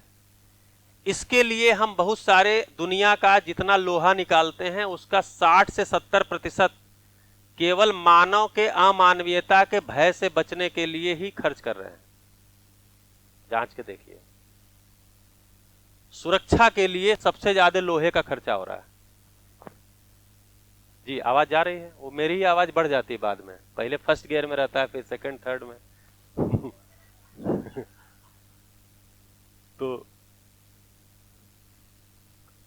तो मानव में निहित अमानवीयता के भय से बचने के लिए हमने बहुत सारे उपाय किए। अब डिजिटल लॉक और कौन कौन से सेंसर वाले सारे सिस्टम लेके आ गए। फिर भी गुड़गांव के स्कूल में डिजिटल लॉक भी था, सीसीटीवी कैमरा भी था, इतने सारे सिक्योरिटी गार्ड थे, उसके बाद भी स्कूल में प्रद्युमन मारा गया। बाद में पता चला कि उसके ही बड़े क्लास के बच्चे ने मार दिया था, पीटीएम से बचने के लिए। तो कुल मिला के मानव में निहित अमानवीयता के भय से बचने के जितने भी भौतिक उपाय हैं सब फेल हो रहे हैं। भौतिक उपाय सब फेल हो रहे हैं क्योंकि मानव का क्या गड़बड़ी है? मानव का भौतिक में कोई गड़बड़ी थोड़ी है कि वो हिंसा कर रहा है, उसके सॉफ्टवेयर में गड़बड़ी है। ये भौतिक उपाय से मानव में निहित अमानवीयता नहीं जाएगी। इसके लिए एक ही उपाय है, वो है सही शिक्षा, क्योंकि मानसिकता में बदलाव करना है। तो सुरक्षा के लिए भी अपना तन मन धन का नियोजन करता है वयस्क, अपने लिए और अपने बच्चों के लिए। तो पोषण भी चाहता है, सुरक्षा भी चाहता है। और तीसरा समझाना, अगर समझ गया है तो समझाना इसके कार्यक्रम में शामिल हो जाता है। यानी अपेक्षा होती है कि मेरे यहाँ जो बच्चा है या मेरा जो संबंधी है वो समझदार हो जाए। बच्चा है चाहे बड़ा है चाहे बूढ़ा है, कोई है। जैसे मैं अगर सोचता हूं तो मैं सोचता हूं मेरे पिताजी भी इस रास्ते पर आ जाते और समझदार हो जाते तो अच्छा होता। तो मतलब समझाना भी चाहता है, समझ उपलब्ध कराना भी चाहता है, यह भी अपेक्षा में शामिल है बड़े होने के बाद। दूसरा जो बच्चा है वो ये सारे चीजों को कर रहा है क्योंकि वो बच्चा है और किसी माँ बाप के गर्भ से जन्म लिया है। माँ बाप के शरीर से शरीर निकलता है, तो माँ बाप के शरीर से, माता के गर्भ से शरीर पैदा होता है जिसको जीवन चलाता है। किसके अर्थ में? पूर्णता के अर्थ में। तो पूर्णता के अर्थ में शरीर को चलाता है जीवन, तो शरीर भी अनिवार्यता है जिससे कि जीवन जागृत होते रहे। इसके लिए शरीर एक आवश्यकता है। तो जो वयस्क है वो शरीर भी अस्तित्व में उपलब्ध कराना चाहता है, शरीर का प्रदाता भी बनना इसकी अपेक्षा में ही है। बोलते नहीं, माँ बनना बाप बनना भी एक कितना बड़ा सुख है। इसका मतलब क्या है? अपेक्षा है वो भी कि शरीर भी प्रदान करें, जिससे कि अभी ये भाषा नहीं बनी है कि जिससे कि वो जीवन उसको चला करके वो प्रमाणित हो जाए, लेकिन अभी अंदर से वो सुखदायी तो होता है। ये वाली भाषा अभी तो हम लोग जब इतना एक्सप्लोर किए तब यहाँ तक पहुंचे। ये तो सामान्यतः देखेंगे तो ये जो है शरीर प्रदान करना ये प्रचलन में है, और इसको प्रदान करने के बाद वो खुशी होती है, अंदर से उत्सव मनाता है, कथा पूजा करता है, अखंड रामचरितमानस का पाठ करता है, मित्रों को बुलाता है, उत्सव करता है, खिलाता है, पिलाता है, 56 भोग बनवाता है। क्यों? क्योंकि शरीर को प्रदान किया है। अब ये पता नहीं है कि जीवन इसको चला के जागृत होगा, लेकिन वो एक खुशी उसको होती है और वो चाहता है, उसकी नेचुरल नीड है, मतलब अपेक्षा है, वो एक्सपेक्टेशन है, ये चाहता ही है। ठीक है। फिर वयस्क जो है, अभी तो बच्चे को क्या था कि पोषण कहां से होगा उसको इससे मतलब नहीं, भूख लगी है तो खाना चाहिए। बच्चे को इतना ही मतलब है, भूख लगी है तो खाना चाहिए, ठंडी लग रही है तो, गर्मी लग रही है तो, ठीक है। फिर जो सुरक्षा है, जो कुछ भी है, जो चीजें बात करनी इसे चाहिए। ये आएगा कहां से ये अभी सोचता नहीं है। लेकिन जो वयस्क हो गया है वो पोषण के लिए, सुरक्षा के लिए, इन सब चीजों के लिए सामान कैसे आएगा?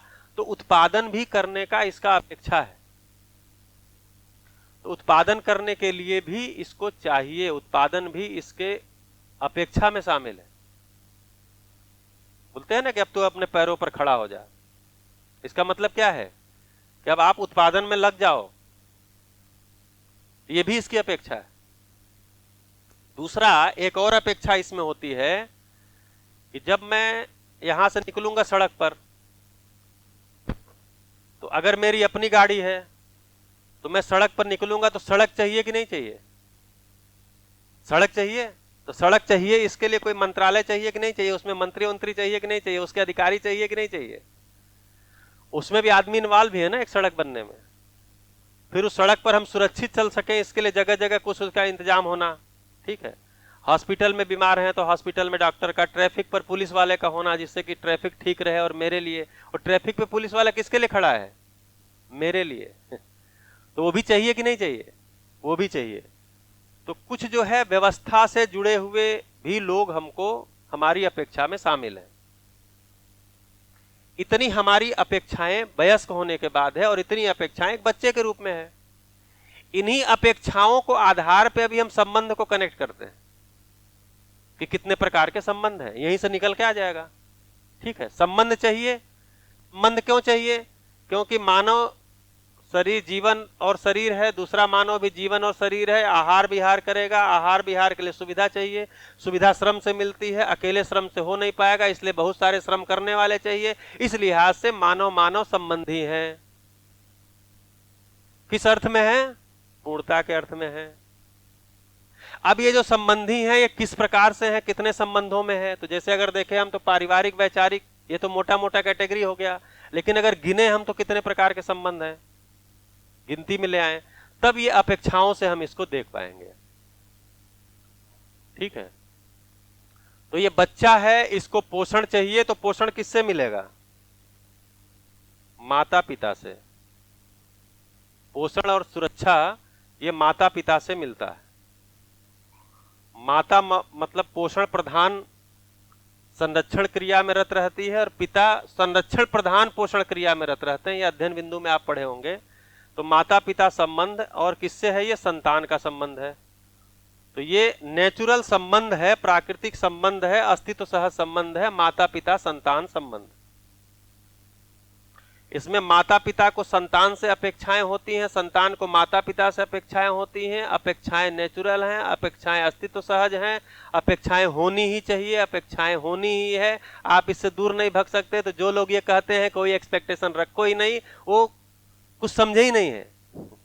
अपेक्षा विहीन कोई संबंध होता ही नहीं है। प्रचलन में कभी कभी ऐसी भाषा रख जाती है, यार अपेक्षा क्यों रखते हो बच्चों से, समाज से क्यों अपेक्षा रखते हो, भाई से क्यों अपेक्षा रखते हो, पिता से क्यों अपेक्षा रखते हो, ऐसा लोग बोल देते हैं। अब रखते हो तो जैसे सुख के चक्कर में क्यों पड़े हो? अरे हम तो जन्मजात चक्कर में है ही हैं, सुख तो हमको चाहिए ही चाहिए। वो तो मेरे में इनबिल्ट है ना, जन्मजात है, तो हम चक्कर में पड़े नहीं हैं, हम पड़े थोड़ी हैं, वो है ही मेरे में।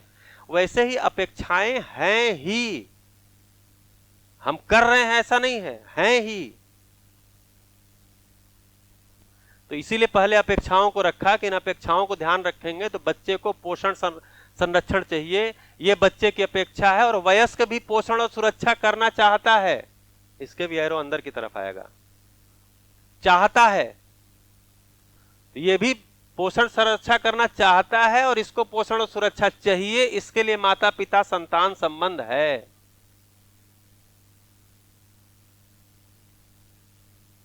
तो अपेक्षा विहीन हो ही नहीं सकता। दूसरा समझना, इसका ये समझना चाहता है और ये समझाना चाहता है, तो ये भी एक संबंध ही है। इसको बोलते हैं गुरु शिष्य संबंध, अध्यापक विद्यार्थी संबंध, शिक्षक शिक्षार्थी संबंध, जो भी नाम दीजिए जो आपको अच्छा लगे, लेकिन ये भी संबंध है, अस्तित्व सहज है और इसके बिना चलेगा ही नहीं, ये है ही संबंध। इससे हम कट नहीं सकते, इससे दूर नहीं हो सकते, इससे भाग ही नहीं सकते, क्योंकि समझना चाहते ही हैं और दूसरा समझाना चाहता ही है। खुद नहीं समझा सकता है तो उसका इंतजाम करता है। मेरे पिताजी मुझे मैथ्स नहीं पढ़ा सकते हैं, लेकिन वो मेरे लिए ऐसा इंतजाम कर देंगे कि मैं मैथ समझ लूं। मेरे पिताजी इंग्लिश नहीं पढ़ पाते हैं, लेकिन वो ऐसा इंतजाम करते हैं कि मैं इंग्लिश पढ़ लूं। तो ये भी समझाने वाली ही क्रिया में आ गया, समझ के कार्यक्रम को उपलब्ध करा देना। ये अपेक्षा है कि नहीं है? तो बच्चे को भी अपेक्षा है और माता पिता भी ये चाहते ही हैं ठीक है, तो करना, और इसके लिए जो उपलब्ध है उसको गुरु बोलते हैं। फिर जो ये करा सकता है उसको गुरु बोलते हैं। ये उपलब्ध कराना ये इसमें आएगा, संरक्षण में आएगा। लेकिन जब करने लगते हैं तो वो फिर गुरु शिष्य संबंध में आ जाता है।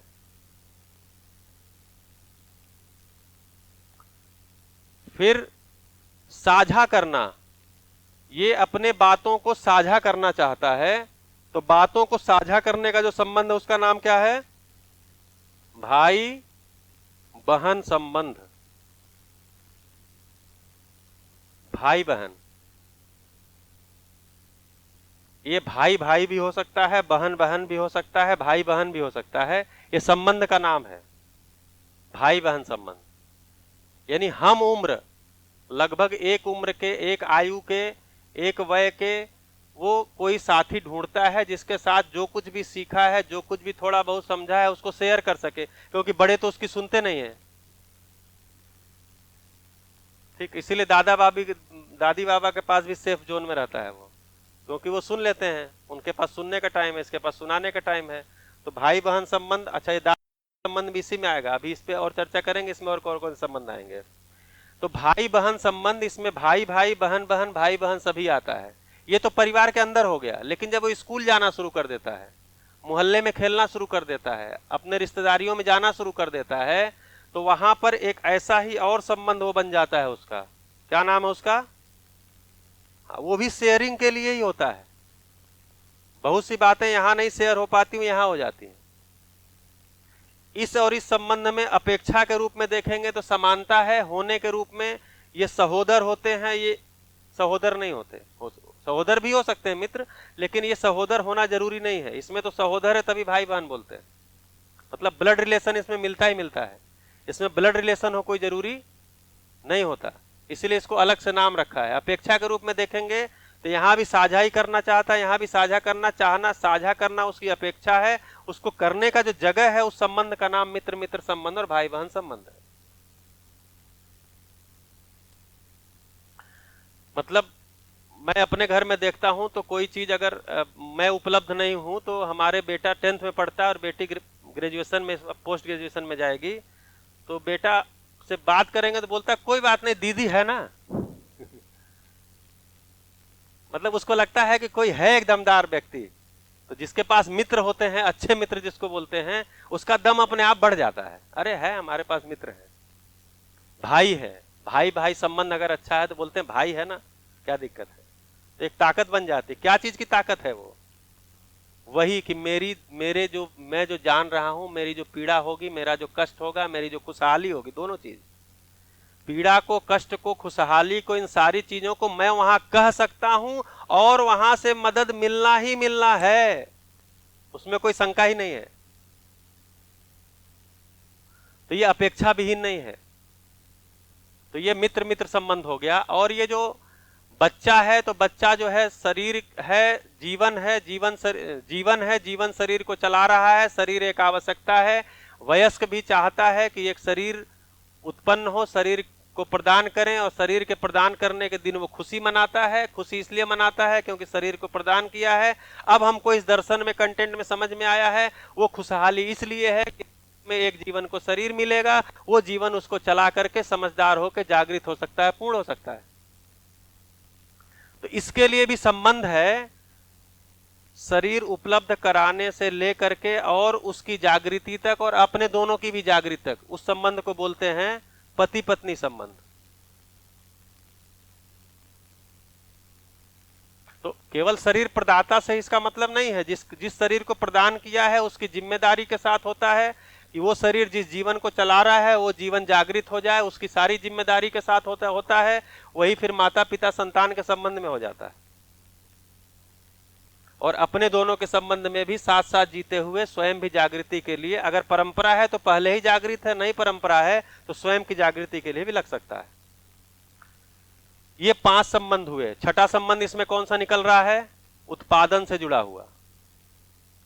वयस्क उत्पादन चाहता ही है, तो इसके लिए साथी और सहयोगी चाहिए होता है। मतलब जो कर रहा है उत्पादन के लिए साथी है, और जो उसमें सहयोग के लिए उपलब्ध हुआ है वो सहयोगी है। तो इसको स्वामी सेवक संबंध भी बोलते हैं, लेकिन वो भाषा थोड़ी सी ठीक नहीं लगती है। तो साथी सहयोगी संबंध, ये संबंध भी अनिवार्य है, क्योंकि शरीर को चलाना है। शरीर को चलाने के लिए भौतिक आवश्यकता की जरूरत है, भौतिक चीजों की जरूरत के लिए उत्पादन की आवश्यकता है। उत्पादन की आवश्यकता है तो उसमें भी आदमी लगेंगे। उसमें जो आदमी लगे वो हमारे संबंधी ही हैं, और उनसे भी हमारी निश्चित अपेक्षाएं हैं कि वो अपने कर्तव्य का ठीक से निर्वहन करेंगे। जिसको मैं अपनी कंपनी में नौकरी दिया हूं तो किस अपेक्षा से दिया हूं? इनसे डंडा मार के काम कराऊंगा, या मैं इनको फील कराऊंगा कि तुम मेरे अंडर में हो? अभी ये भी करते होंगे, लेकिन असली बात क्या है कि वो अपने कर्तव्य का निर्वहन करेंगे और मैं अपने दायित्व का निर्वहन करूंगा, अर्थात मैं वो परिवार भाव बनाए रखूंगा और वो अपने कर्तव्यों का निर्वहन करते हुए उत्पादन में हमारे सहयोगी होंगे। इस प्रकार से हमको भी उत्पादित वस्तु के कारण मेरा भी शरीर जो है वो स्वस्थ रहेगा, पोषण हो सकेगा, सुरक्षा हो सकेगी, उनके भी परिवार का पोषण हो सकेगा, सुरक्षा हो सकेगी।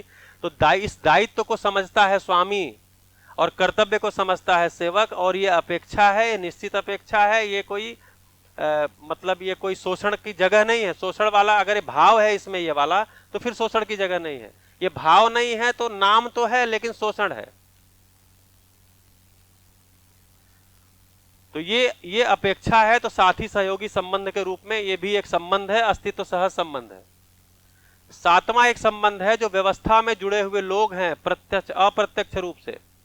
जैसे इस समय बिजली आ रही है, अब जो बिजली यहाँ आ रही है, पंखा चल रहा है, एसी चल रहा है, लाइट जला हुआ है, हम लोग आराम से इस एक थोड़ा सा कंट्रोल्ड टेम्परेचर में बैठ करके बातचीत कर पा रहे हैं। इसमें अप्रत्यक्ष रूप से कितने सारे लोग लगे हैं। देखिए बिजली यहाँ तक पहुंचने में, बिजली के कोयले के खदान से कोयला निकालने से लेकर के पावर प्लांट तक कोयला पहुंचाना, वहां बिजली का उत्पादन होना, ग्रिड में बिजली का आना, फिर ग्रिड से ट्रांसमिट हो करके ठीक है डिस्ट्रीब्यूशन तक आना, डिस्ट्रीब्यूशन से हमारे खंभे में आना और कमरे में आना, और हम लोग तो देखिए ये सभा चलाने में उनका योगदान है कि नहीं है? वो हमारे संबंधी है कि नहीं है? वही व्यवस्था संबंध है जिसको हम डायरेक्ट तो नहीं देख पाते हैं, लेकिन कुछ डायरेक्ट भी दिखते हैं, ज्यादातर इनडायरेक्ट है। वो भी हमारे संबंधी है क्योंकि मेरे लिए ही कर रहे हैं। तो ये जो संबंध होता है इसको व्यवस्था संबंध बोलते हैं।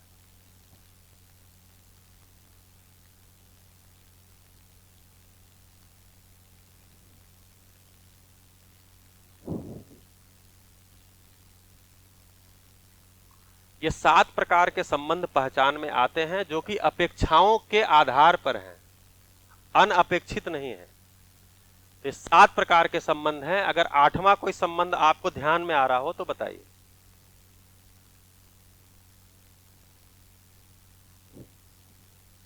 जी माइक।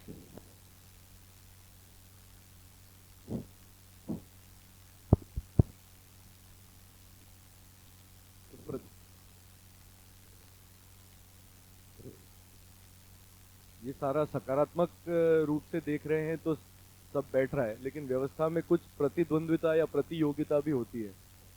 तो प्रतियोगी का कैसे उसको बिठाया जाए? वो किसी संबंध में आ रहा है कहीं? तो साथी सहयोगी में हाँ प्रतियोगी को भी सहयोगी ही मानेंगे? हाँ बताइए, इसको थोड़ा सा और खोलिए। साथी सहयोगी में तो जैसे मैं कोई कंपनी या कोई फर्म बनाया हूँ या मैं खेती कर रहा हूँ और मेरे सहयोग के लिए कुछ लोग आ रहे हैं, तो वहां तो कोई प्रतियोगिता नहीं है ना। मैं खेती करता हूं और एक कोई और खेती करता है, इनके बीच में प्रतियोगिता है। तो ये दोनों कौन से संबंध में है? ये दोनों लोग कौन से संबंध में है? मैं खेती कर रहा हूं और मेरे खेती करने में मेरी कल्पनाशीलता, मेरा श्रम, मेरा तन मन धन लग रहा है, और मैं कुछ सहयोगी भी यहाँ पर आते हैं जो कि मेरा मदद करते हैं क्योंकि अकेले मैं कर नहीं सकता। और दूसरा भी एक खेती कर रहा है बगल में, वो भी व्यक्ति ऐसा ही है, वो भी खेती कर रहे हैं, उनके भी सहयोगी आते हैं, वो भी अपना तन मन धन लगा रहे हैं। तो ये खेती करने वाले, वो खेती करने वाले संबंधी हैं। संबंधी है कि प्रतियोगी है? आपका प्रश्न ये है। हाँ, कौन से संबंध में आएंगे? तो मैं खेती क्यों कर रहा हूं? हाँ जी, और थोड़ा इसको बताइए किस संबंध में आएंगे तो मैं इसको खोलता हूं। व्यवस्था संबंध में। हाँ जी, तो मैं खेती क्यों कर रहा हूं? उत्पादन के लिए। क्या उत्पादन के लिए? अनाज उत्पादन के लिए, सब्जी उत्पादन के लिए, फल उत्पादन के लिए, ये ठीक है। पशुओं के लिए चारा उत्पादन के लिए, जिससे कि पशु दूध दे सके। तो कुल मिलाकर के मेरा सारा का सारा फोकस कहाँ है? शरीर पर है। दूसरा जो खेती कर रहा है वो किस लिए कर रहा है? इसके लिए कर रहा है, शरीर के लिए। किस लिए? जिससे कि जीवन इसको चला सके, जिससे कि जीवन क्या हो सके? जागृत हो सके। तो मैं भी इसीलिए कर रहा हूं, वो भी उसी लिए कर रहा है।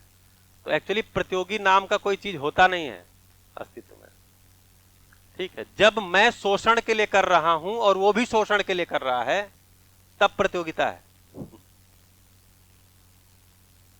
ठीक है। मैं खूब लाभोन्माद के लिए कर रहा हूं, वो भी लाभोन्माद के लिए कर रहा है, फिर वहां पर प्रतियोगिता है। तो जांच के देखिए, अगर व्यवस्था के बारे में सोचें तो कौन कौन से संबंध हैं, और व्यवस्था से हट के देखें तो फिर तो नाम तो चोर भी एक कहेंगे संबंधी है, डाकू भी संबंधी है। हाँ, ये भी तो घटना हो रही है ना, चोरी भी हो रही है, डकैती भी हो रही है, लूटामारी हो रही है, ये सब भी हो रहा है, तो वो भी संबंधी है कि नहीं? क्यों, घटना तो हो ही रही है। तो ये सब अव्यवस्था है, ठीक है। तो व्यवस्था में देखेंगे तो मानव और मानव के बीच में, क्योंकि मानव सुखी होना चाहता है, सुखी होने के अर्थ में शरीर को चलाता है, शरीर को चलाता है जिससे कि जीवन सुखी हो सके, जीवन जागृत हो सके, इसके अर्थ में सारे संबंध हैं, ठीक है। सुखी होना चाहता है ये, सुखी होना चाहता है ये, इससे पीछा नहीं छुड़ा सकता, क्योंकि हमने पढ़ भी लिया, यही मानव धर्म है, इससे अलग हो ही नहीं सकता, ठीक है। तो अब जिसको ये पता चल गया शोषण करके सुखी होंगे, तो उसकी तो समीक्षा पहले हो ही चुकी है कि ये लंबा जाता नहीं है। एक समय के बाद, जैसे जब नदी की धार, नदी बहती है कहीं एक धार में, तो नदी कहलाती है। उसी धार से कोई अलग एक पतली सी धार निकल गई है, तो स्पीड तो उसकी तेज रहती है, लेकिन कुछ दिनों के बाद वो सूख जाती है, फिर वो नदी नहीं बन पाती। तो कुल मिलाकर के ये वो एक अव्यवस्था कोई हुआ, कोई कटान हुआ और उधर निकल गया, तो वो फिर प्रवाह नहीं हो पाता। तो उस ढंग से देखेंगे तो अव्यवस्था जो है, तो अव्यवस्था में ऐसे बहुत सारी चीजें हैं, ठीक है। जैसे विद्यालय में क्या बताया गया, अभी मैं मथुरा में एक ट्रस्ट है उसमें काम कर रहा था, तो उसमें हुआ कि बच्चों के बीच में कुछ काम हमको गुणवत्ता के भी करने चाहिए। तो हमने कहा क्या काम करना चाहिए, 2 साल पहले की घटना, क्या काम करना चाहिए? बोले बच्चों के बीच में स्कूलों पे आधारित प्रतियोगिताएं करानी चाहिए। हो गया, यही काम है। जैसे शिक्षा में काम निकल के आया, प्रतियोगिता कराना चाहिए, कंपटीशन कराओ, उसमें किसी बच्चे को फेल करो, किसी के पास करो, किसी को टॉप बताओ और किसी को बोले तुम किसी काम लायक नहीं हो। अभी कोटा फैक्ट्री आप लोग देखे होंगे। हाँ, अच्छा बनाया है फिल्म, उसमें बाल मुकुंद मीना भी है भैया, आप शायद नहीं जानते होंगे। बाल मुकुंद मीना उसमें एक कैरेक्टर हैं। वो बाल मुकुंद जी जो अपने बाल मुकुंद भैया हैं, उन्हीं के रूममेट हैं वो समीर खन्ना, जिन्होंने वो बनाया है, उनके रूममेट रहे हैं वो। तो नाम भी वो बाल मुकुंद मीना ही रख दिया उसने। तो उसमें देखिए, मतलब बच्चे को पहले बोलते हैं कि बेटा आपके अंदर बड़ी ताकत है, आपके अंदर पोटेंशियल है, आप तो परीक्षा क्रैक ही करोगे, हमको पता है तुमको नहीं पता है, फीस जमा करो, एडमिशन लो, बढ़िया से पढ़ो। और जब 1-2 साल बाद वो बच्चा नहीं निकाल पाता, 2-4 साल बाद, तो उनको वो बच्चा बोझ लगता है, क्योंकि नए एडमिशन लेने हैं। तो बोलता है देखो तुम्हारा कुछ नहीं हो सकता, तुम्हारे बस का है नहीं, घर जाओ, तुम ये सब सपने आईआईटी देखने छोड़ दो। फिर वो बच्चा घर कैसे जाए? तो फिर मरता है, बीमार पड़ता है, डिप्रेशन में जाता है। तो हम ये सारे कंपटीशन क्यों करा रहे हैं? किसी को फेल करना है और किसी को रिजेक्ट करना है। तो सारे कंपटीशन क्या चीज के लिए? रिजेक्ट करने के लिए है, सेलेक्ट करने के लिए थोड़ी होते हैं। एक को सेलेक्ट करके कितने को रिजेक्ट करते हैं? सैकड़ों को रिजेक्ट करते हैं। तो एक्चुअली ये प्रोसेस ऑफ रिजेक्शन है, सिलेक्शन है ही नहीं।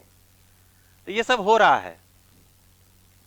पर भैया तो इस वक्त अगर हमारे समाज की व्यवस्था को देखें तो हर स्तर पर किसी ना किसी तरह की प्रतियोगिता ही चल रही होती है, और वो प्रतियोगिता ही हमारी मानसिकता पे हावी हो जाती है। बिल्कुल।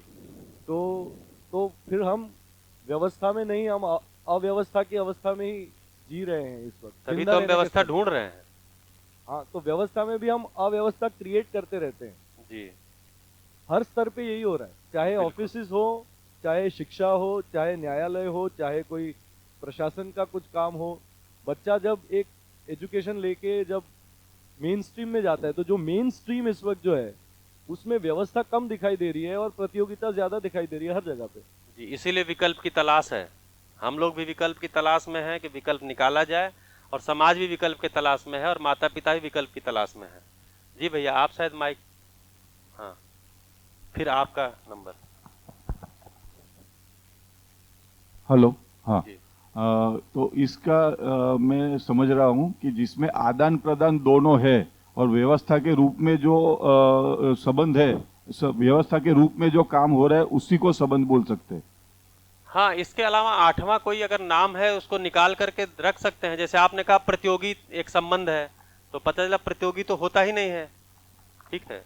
तो ऐसे ही कोई नाम इसमें आठवां कोई आ रहा हो, जैसे बहुत से लोग बोलते हैं फिर इसमें फूफा जी, मामा जी, चाचा जी, ये लोग कहाँ चले गए, दादाजी, नाना जी, नानी जी, ये लोग कहाँ चले गए, ये किस में आएंगे? हाँ, ये माता पिता वत ही हैं, इनकी सारी अपेक्षाएं माता पिता वाली ही हैं। तो एक्चुअली ये शरीर का नाम नहीं होता संबंध, अपेक्षा मूल मतलब ये पूरा ये जीवन से जुड़ा हुआ मामला ना। संबंध किस किस के बीच में, शरीर शरीर या जीवन जीवन? संबंध जीवन और जीवन के बीच में होने वाला क्रिया है। इसी को बाद में बोलेंगे कि इसमें जो मूल्य होते हैं उसके आधार पे संबंध होते हैं, अभी उस पे आएंगे। तो इसमें देखेंगे तो जो माता पिता संतान संबंध है, तो दादा दादी, नाना नानी, बुआ फूफा, मौसा मौसी, ये सारे चाचा चाची, ये सारे माता पिता वत ही हैं। ऐसे ही साला साली, ये सब भाई बहन वत ही हैं। हाँ जी। तो अव्यवस्था के इसमें कोई भी संबंध पूरकता के ओर नहीं जाता। जैसे आपने चोर का एग्जाम्पल दिया, तो वो संबंध है पर वो पूरकता नहीं देगा। जी, क्योंकि पूरक ही होना है। अस्तित्व में सब चीजें क्या है, पूरा हम लोग तो पढ़े अस्तित्व पूर्ण है, ठीक है। व्यापक को हम पूर्ण बोल भी रहे हैं, व्यापक में संपृक्त हैं, जो भी संपृक्त है वो पूर्णता के लिए ही प्रयासरत है। तो पूर्णता के अर्थ में पूरकता है, ठीक है। तो पूरक नहीं होगा तो संबंध कैसे हो पाएगा, नहीं हो पाएगा। तो ये सब जो 7 संबंधी है वो व्यवस्था के इसमें ही है। तो अगर कोई माँ है वो पोषण नहीं दे रही है तो वो अव्यवस्था इसलिए। हाँ, वो नहीं दे रही है, मतलब माँ तो पोषण करना चाह रही है, लेकिन अभी उसको पोषण की समझ नहीं है, तो उसको लगता है पिज्जा खाने से पोषण होगा, क्योंकि टीवी में प्रचार आया है और इतना बड़ा हीरो प्रचार किया है। तो अब माँ को तो इसीलिए ना, माँ को पहले समझदार होना पड़ेगा। तो पता नहीं है पोषण क्या है, तब क्या करेगी माँ? वो तो अपने हिसाब से पोषण ही करती है। उसको लगता है बच्चा मेरा पिज्जा खाएगा और जाकर के 10 लोगों को बताएगा कि मैं डोमिनोज गई थी पिज्जा खाने के लिए, तब मेरा माँ और संतान संबंध पूरा होगा, नहीं तो अधूरा रह गया बेचारा, पिज्जा मिला ही नहीं। हाँ, बच्चे खाना चाहते हैं, देखिए माँ अपना पिंड छुड़ा रही हैं। ठीक है, बच्चे ही चाह रहे हैं तो हम क्या करें। हाँ जी। हेलो, मैं जस्ट माइक। हेलो,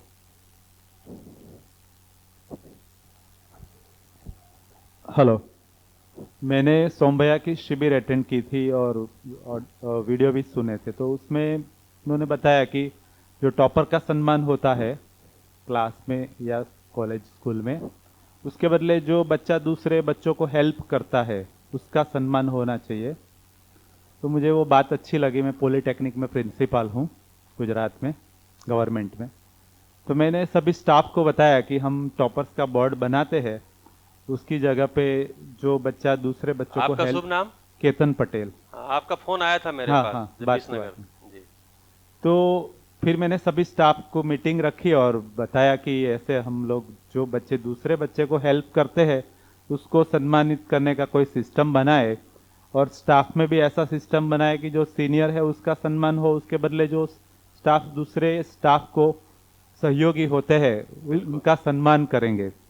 तो फिर क्राइटेरिया कोई बना नहीं पाए कि कौन सा क्राइटेरिया रहेगा, और पूरे डिस्ट्रिक्ट का एजुकेशन जो टीचर्स है, डीईओ जिसमें है, उनका ग्रुप है, उनमें भी ये प्रस्ताव मैंने रखा तो कोई क्राइटेरिया नहीं बना पाए। तो आपका अगर जो कुछ एक्सपीरियंस है तो आप उसमें शेयर करना कि किस तरह से इसको इम्प्लीमेंट कर सकते हैं। सोचना अलग बात है और इम्प्लीमेंट करना अलग बात है। जी, अच्छे बच्चे अच्छा काम, यही बड़े बूढ़ों का काम, तो जो अच्छा काम है उसको सम्मान होना है। एक हैप्पीनेस में कहानी भी हम लोगों ने दिया है कि एक स्कूल में जी, एक स्कूल में ड्राइंग कंपटीशन है, ड्राइंग आर्ट एंड क्राफ्ट का कंपटीशन है। तो सब बच्चे बैठ के काम कर रहे हैं जगह, और वो काम करते हुए बहुत सारा वो कचरा भी करते हैं जब आर्ट का है और क्राफ्ट का है। तो उसमें सब बच्चे अपने अपने जो भी बना रहे हैं उसके बनाने में लगे हुए हैं, पूरा मेहनत कर रहे हैं। और सब के सब अपना जब बन गया तो ले करके और हॉल में चले गए और वहां जाके सब बैठ गए कि हम इसको अब अपना प्रेजेंट करेंगे, हमारा बहुत अच्छा बना है। एक बच्चा था जो बाहर पूरे मैदान में फैले हुए कचरे को देख रहा था।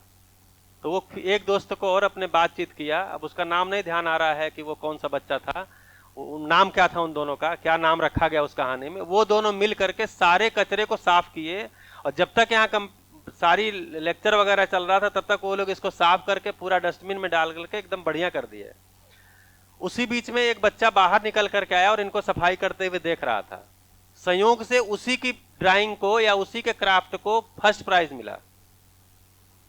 तो जब वो प्राइज अनाउंस हुआ तो वो खड़ा होके बोलता है कि सर मुझे ये प्राइज नहीं चाहिए, मैं इस प्राइज का हकदार नहीं हूं। बोले क्यों? बोले मैं तो केवल पेंटिंग बना रहा था और इस पेंटिंग बनाने में मैंने बाहर गंदगी कर दिया, लेकिन ये जो रोहित या सोहन क्या थे, ये दोनों लोग मिलकर के वो सारे साफ कर दिए। तो असली तो कला इनकी है, तो मुझे लगता है सम्मान इनका होना चाहिए। ये हैप्पीनेस में 6वीं या 7वीं क्लास में कहानी है, छोटी सी कहानी ऐसे ही हैप्पीनेस में रखी गई है। अब इस पे चर्चा करते हैं कि क्या आप भी ऐसा करते हैं, आपने ऐसा किया तो आपको कैसा लगा, आपके स्कूल में अगर ऐसा कोई करे और गंदगी करके फिर चला जाए तो आपको कैसा लगेगा, जब कोई सफाई कर देता है तो आपको कैसा लगता है, घर में भी जब आप जा करके अपने स्कूल बैग और अपना मोजा और अपना इधर उधर फेंक देते हैं तो मम्मी को कैसा लगता होगा। ये सारे प्रश्न उसमें लेते हैं और कई दिन तक चर्चा करते हैं, 3 दिन तक 4 दिन तक पीरियड में। तो ऐसी जो है कहानियां, जो अपनी हैप्पीनेस की सारी कहानियां हमें लगता है आप लोगों को एक बार पढ़नी चाहिए और उसके प्रश्न पढ़ने चाहिए। ठीक है, हाँ जी भैया। यहाँ पे जो प्रतियोगिता की जो बात हुई, अभी मेरी खुद की मैन्युफैक्चरिंग कंपनी है, तो वहाँ पे जब मैं इंटरव्यू के लिए बुलाता हूँ वो भी एक प्रतियोगिता ही हुआ, पर मैं उसको बोलता हूँ कि वो प्रतियोगिता वैचारिक समानता के लिए है, कि वो मेरे कंपनी में आएगा तो एक ही वैचारिक के जो कंपनी के लिए ज़रूरत है उसके लिए आया। जैसे आज किसी का सिलेक्शन हुआ कि 2000 में से ये 4 है, तो वो भी वैचारिक समानता के लिए आया। तो सबको सब जगह पे समाहित नहीं किया जाता, तो वो भी एक पॉजिटिव चीज़ नहीं है कि वहाँ पे मेरी वैचारिक समानता हुई इसके लिए मैं वहाँ पे हूँ, जहाँ पे नहीं हुई तो वहाँ पे मेरा सेट नहीं हो रहा है। तो इसको इतना सिंपली क्यों नहीं ले सकते हम लोग? बिल्कुल। तो इसमें 2 बातें आती हैं।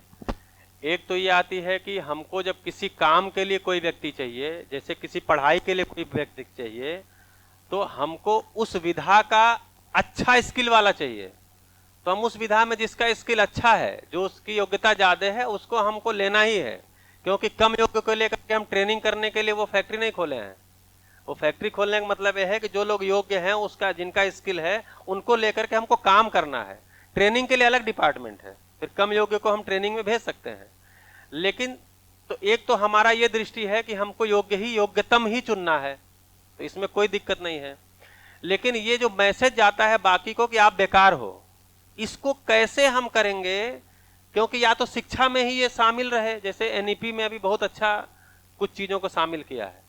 पहला तो शामिल किया है कि 9वीं 8वीं के बाद से हर बच्चे को एक स्किल पढ़ना जरूरी होगा, वो अपने से चुन लेगा। इसीलिए हर कॉलेज को किसी न किसी आईटीआई या पॉलिटेक्निक से जोड़ने के लिए बोला है कि आपको किसी न किसी आईटीआई, क्योंकि एक ही स्कूल में कितने स्किलों सिखाएंगे। बच्चा मान लीजिए बोल रहा है मुझे कंप्यूटर बनाना सीखना है, हार्डवेयर, तो वो स्कूल में तो उसका लैब बना नहीं सकते, तो किसी आईटीआई पॉलिटेक्निक में जहाँ है वहाँ सप्ताह में 1 दिन हो जाएगा।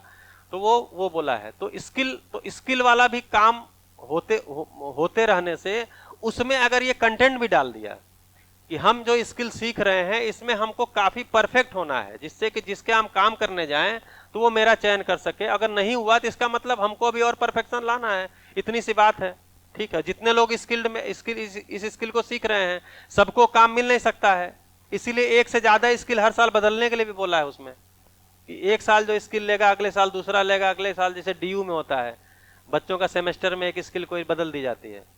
तो ये चीज उसमें रखा है। दूसरा जो उसने कहा है कि पढ़ाई को ब्रेक करने का ग्रेजुएशन में, ये भी बहुत अच्छा है कि एक साल हम पढ़े और हमको लग रहा है कि नहीं हमको कुछ दूसरी चीजें एक्सप्लोर करनी है और मैं पढ़ाई को ब्रेक करना चाहता हूं, तो अभी ये सिस्टम नहीं है, आप फिर बाहर ही हो जाएंगे सिस्टम से और या ये पढ़ाई बेकार हो जाएगी आपकी, फिर नया एडमिशन लेना पड़ेगा। अभी एनईपी में कर दिया कि आपको वो अगर आप पढ़ाई छोड़ रहे हैं तो आपको 1 साल का सर्टिफिकेट का कोर्स का मिल जाएगा कागज आपके पास, फिर आप जाइए जो चीज करना है। जैसे मान लिया किसी का मन कर रहा है 1 साल के बाद कि हमको 1 साल अध्ययन करना है, कर लीजिए।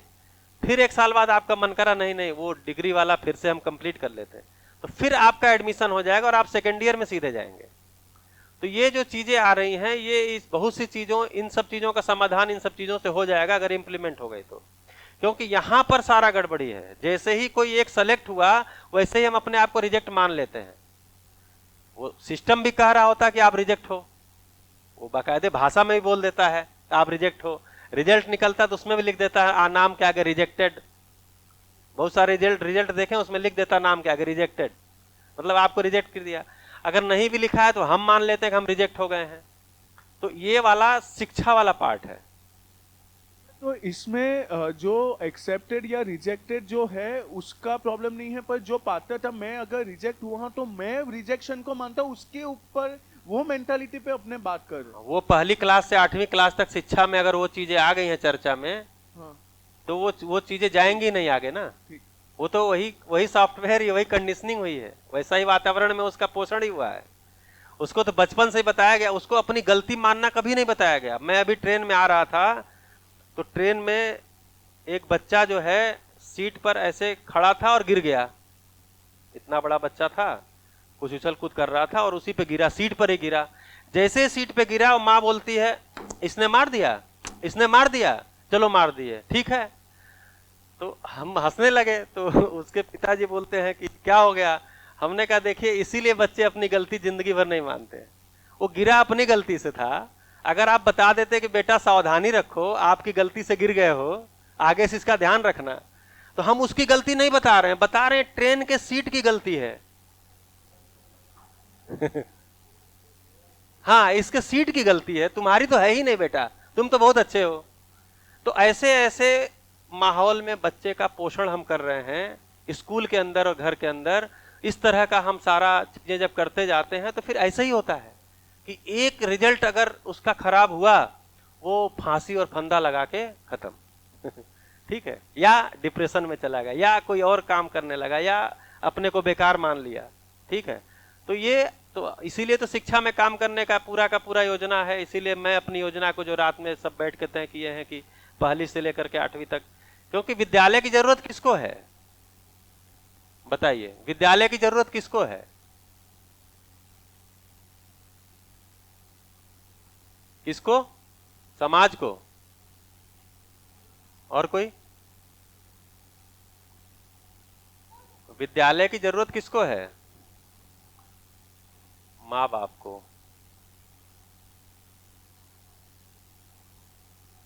परिवार को। अब तो इतनी सारी बात आ गई। अब बच्चे को, बच्चे को भी है। अब बताइए, 4 उत्तर हैं, चारों सही हैं कि चारों में से एक सही है कि 2 सही है कि चारों गलत है? सब सही है, सबको जरूरत है। ठीक है, टीचर्स को भी देखिए, टीचर छूट गए, अब आप यहां बैठी हुई हैं। टीचर को जरूरत है।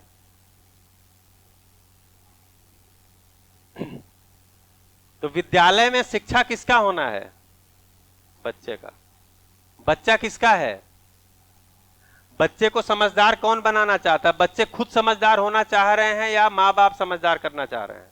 छोटे बच्चे को देखें तो, थोड़ा बड़ा हुआ तो ये वाले पार्ट में फिर आ जाता है। वो कौन चाह रहा है? बच्चा समझना चाह रहा है। स्कूल में बच्चा जाना चाह रहा है। स्कूल में तो उसको टांग के जबरदस्ती, पहले तो 2 आदमी पैर पकड़ के, 2 आदमी हाथ पकड़ के ले जाते थे और उसका नाक, आंख, मुंह सब से पानी आता रहता था और उसको स्कूल में जाके पटक देते थे। तो बच्चा तो अपनी मस्ती में है, पूछिए मस्ती में बच्चे, उसको क्या स्कूल से मतलब है? समझदार, जिम्मेदार बनाना कौन चाहता है? तो विद्यालय किसको चाहिए?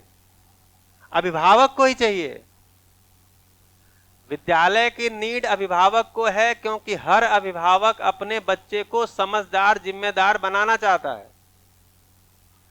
कोई भी माँ बाप को यह पता चलता है कि उसके बच्चे ने कोई मूर्खता की है, कोई बेवकूफी की है, तो उसको बड़ी परेशानी होती, बेचैनी होती है। बड़ा हो गया तो भी, दूसरे देश में चला गया, दूसरे शहर में चला गया तो भी, उसको अपेक्षा है कि वो समझदारी और जिम्मेदारी को ही व्यक्त करे। इसका मतलब वही चाहता है समझदार, जिम्मेदार हो जाना, बना देना। तो माँ बाप की नीड है, अभिभावकों की नीड है विद्यालय। इसीलिए बाबा जी ने विद्यालय का नाम ही अभिभावक विद्यालय रखा है। अभिभावकों की संयुक्त अभिव्यक्ति का नाम विद्यालय है।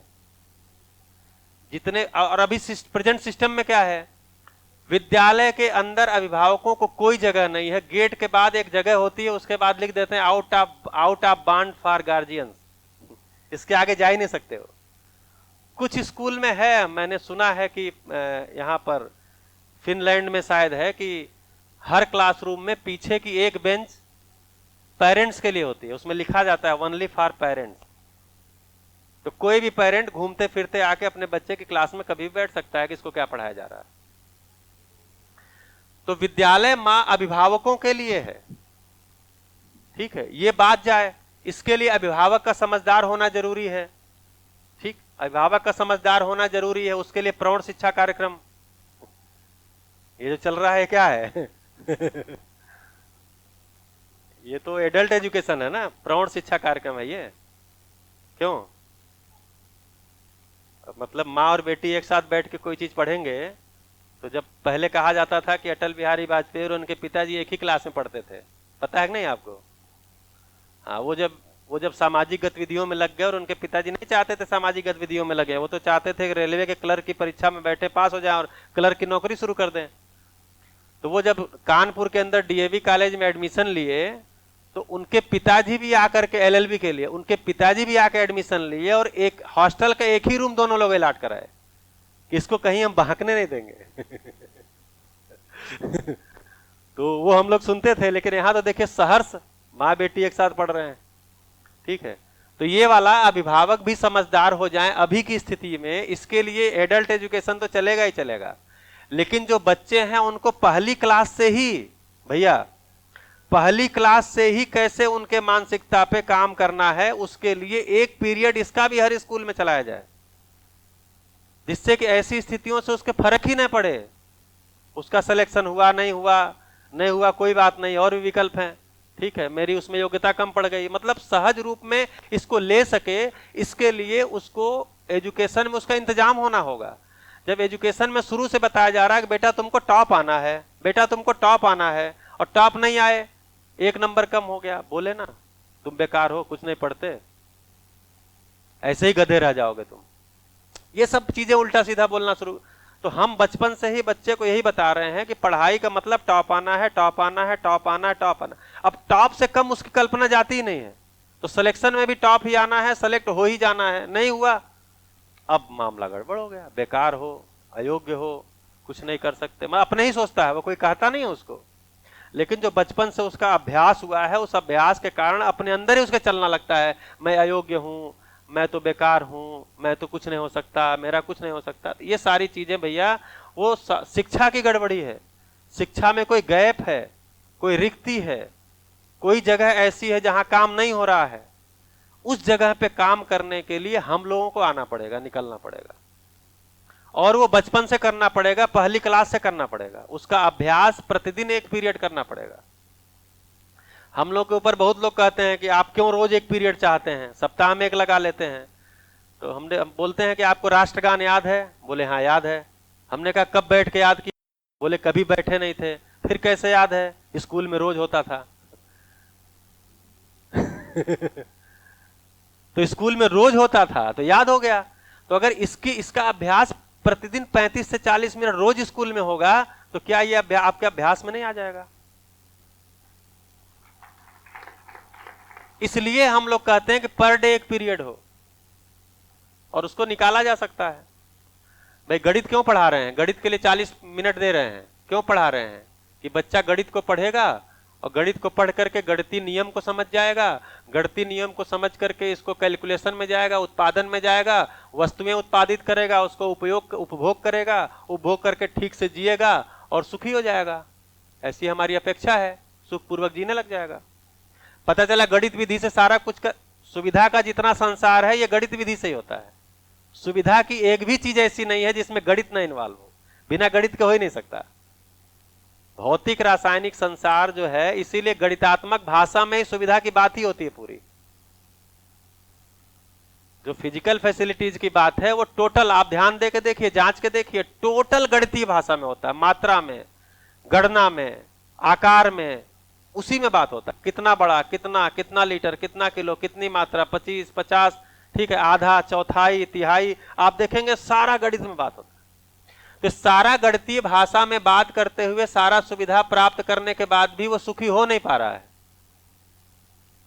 तो मैं लोगों को प्रस्ताव देता हूं कि 40 मिनट में से 38 मिनट आप गणित के लिए दीजिए, जिससे अपेक्षा है कि सुखी होगा। इसी में से 2 मिनट काट के सुखी होने वाले का पाठ्यक्रम के लिए भी दे दीजिए। ऐसा करते करते अगर 8 पीरियड में से काटे तो कितना मिनट मिल गया? 16 मिनट। 15 मिनट मॉर्निंग असेंबली में से सभी लोग देने को तैयार हो जाते हैं। 15 मिनट वो जोड़ दिए, कितना हो गया? 31 मिनट। हमको 31 मिनट रोज चाहिए प्रैक्टिस के लिए। मतलब ये गणित विधि से ही उनको निकाल के बता दिया कि आपके पास टाइम है। ठीक है, 2-2 मिनट निकालिए हर पीरियड से, 2-2 मिनट कम करके 16 मिनट, और 15 मिनट मॉर्निंग असेंबली में जो आप कराते हैं उसमें से काट के 31 मिनट निकल गया। हमको यही 31 मिनट रोज चाहिए हर क्लास में अभ्यास के लिए। और अब तो कंटेंट है अपने पास, और उसको अच्छा हम लोग बना लेंगे सब मिलजुल करके, और उसको बढ़िया से बना लेंगे जो कमी बेसी होगी। तो इसका अभ्यास होना है, इसका अभ्यास होना चाहिए। ये वाला अभ्यास अगर हो गया तो ये वाला क्लास चलते चलते माँ बाप समझदार जिम्मेदारी की तरफ जाएंगे, और उसको जब स्कूल में लेकर के आते हैं तो बच्चे समझदारी की ओर जाएंगे। तो ये सब जो घटनाएं हो रही हैं और ये सब जो हमको अपेक्षा लग रहा है, बच्चा निराश हो जाएगा, बच्चा टूट जाता है, बच्चा धराशायी हो जाता है, बच्चे को तो आगे अब काला अंधेरा ही सब दिखने लग जाता है, ये सब खत्म हो जाएगा। क्योंकि हर मानव सबसे बड़ी जो, मतलब मैं अपने प्रति जब विश्वास से भर गया, जब जीवन को ठीक से समझ में आया कि जीवन कैसा है, बाबा जी का जीवन मेरा जीवन, बाबा जी का जीवन भी अक्षय बल और अक्षय शक्ति संपन्न, और उन्होंने यहां लिखा हुआ था धारणा, ध्यान, समाधि, संयम, क्रिया, इस सब के द्वारा दुनिया को इतना बढ़िया कंटेंट अध्ययन करने के लिए उपलब्ध करा दिया अपने तन मन धन को लगा करके। क्या चीज था, किस चीज को झोंका? अक्षय बल अक्षय शक्ति। ऐसा ही जीवन मेरा भी है और ये भी अक्षय बल अक्षय शक्ति संपन्न है।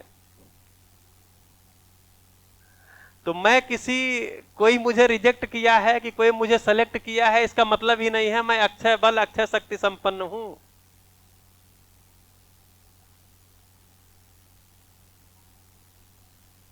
ये जब हमको समझ, इसीलिए जीवन जब समझ में आता है ना, तब मैं अपनी ताकत समझ में आती है। मैं जब अपने को समझता हूं कि मैं जीवन हूं, शरीर को चलाता हूं, अक्षय बल अक्षय शक्ति संपन्न हूं, दूसरा मानव भी जीवन है, शरीर को चलाता है, अक्षय बल अक्षय शक्ति संपन्न है, तब हमारा और इसके बीच का संबंध की स्पष्टता होती है कि 2 अक्षय बल अक्षय शक्तियों के बीच का संबंध है। इसका मतलब संबंध शाश्वत ही है, संबंध खत्म होने वाली चीज है ही नहीं, शरीर ही खत्म होने वाली चीज है। यहां ध्यान जाता है। तो लोग बोलते कैसे नहीं खत्म होगा, इस जन्म में जो मेरे माता पिता हैं, अगला जो शरीर यात्रा होगा उसमें वो माता पिता तो नहीं रहेंगे। हमने कहा फिर आप शरीर केंद्रित सोच रहे हैं। किसी माँ बाप ने जन्म दिया है इस शरीर यात्रा करने के लिए, अगले भी शरीर यात्रा में कोई माँ बाप ही जन्म देंगे, तो माँ बाप संबंध इस शरीर यात्रा में भी है, अगले शरीर यात्रा में भी, अगले में ही है, जब तक जागृत नहीं होंगे तब तक है। तो संबंध तो शाश्वत ही है। जब शरीर को केंद्र में रख करके लगते हैं तब लगता नहीं ये वाले तो नहीं होंगे। क्योंकि हम कितना भी बात करें अंत में आके शरीर पे ही हम टिक जाते हैं, फिर शरीर आधारित सोचने लग जाते हैं।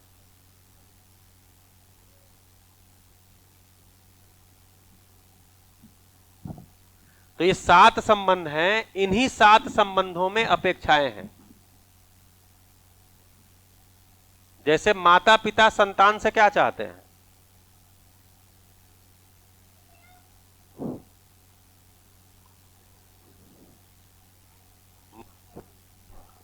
समझदारी और जिम्मेदारी। हर माँ बाप चाहता है कि उसकी संतान समझदार और जिम्मेदार हो जाए। ऐसा होने से माता पिता को क्या होता है? हाँ जी, खुशी मिलती है। फिर जो बच्चा है, संतान है, उसकी माँ बाप से क्या अपेक्षा है?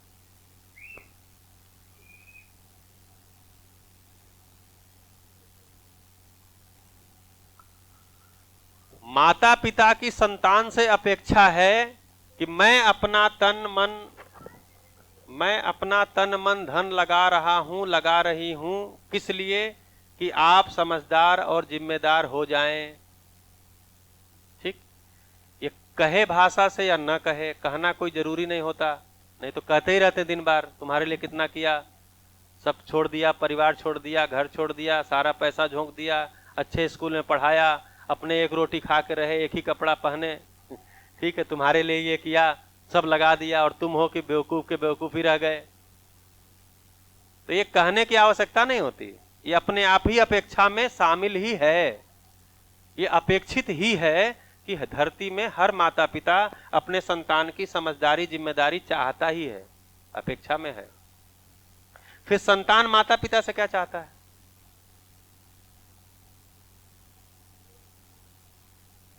हाँ, ये चाहता है कि मैं जो मेरे शरीर का पोषण हो, सुरक्षा हो, और मेरे ज्ञान संपन्नता के लिए वो इंतजाम करें। ठीक है, तो इसमें जो ये बॉन्डिंग है, ये जो बॉन्डिंग है माता पिता संतान संबंध के रूप में कह रहे हैं, इसी को संबंध कह रहे हैं। और यही संबंध किस लिए है? इसी संबंध को हम कह रहे हैं कि पूर्णता के लिए है। तो माता पिता संतान को समझदार जिम्मेदार क्यों बनाना चाहते हैं? क्योंकि संतान, माता पिता जीवन है, शरीर को चला रहे हैं, संतान भी जीवन है, शरीर को चला रहा है। जीवन का लक्ष्य जागृति है, जीवन का लक्ष्य समाधान संपन्नता है, जीवन का लक्ष्य पूर्णता है। उसके लिए इनका समझदार होना जरूरी है, उसके लिए इनका जिम्मेदार होना भी जरूरी है, तभी ये भागीदारी भी कर पाएंगे। समझदार जिम्मेदार ही सही भागीदारी कर पाता है, एक्टिव पार्टिसिपेशन कर पाता है। अभी हम एक्टिवली पार्टिसिपेट कहाँ कर पा रहे हैं? एक्टिव पार्टिसिपेशन होता तो संबंध खराब, मानव के साथ भी संबंध खराब, प्रकृति के साथ भी संबंध खराब, मिट्टी खराब, हवा खराब, पानी खराब, तो हम कहाँ सक्रिय भागीदारी कर रहे हैं? ये सक्रिय भागीदारी नहीं होती। क्यों? समझदार जिम्मेदार नहीं है। तो समझदार जिम्मेदार हो जाए ऐसी अपेक्षा है, जिससे कि ये जागृत हो जाए, समझदार हो जाए, पूर्ण हो जाए। ठीक है, अब ये संतान, इसके लिए क्या अपेक्षा है? कि जो माता पिता हैं वो इसका इंतजाम करे। अभी ये उत्पादन कार्य में संलग्न नहीं है, इसलिए इसका पोषण सुनिश्चित हो, इसके कपड़े लत्ते सुनिश्चित हो, इसकी सुरक्षा सुनिश्चित हो, इसके शिक्षा संस्कार के लिए इंतजाम भी सुनिश्चित किया जाए, ऐसा इनकी अपेक्षा है।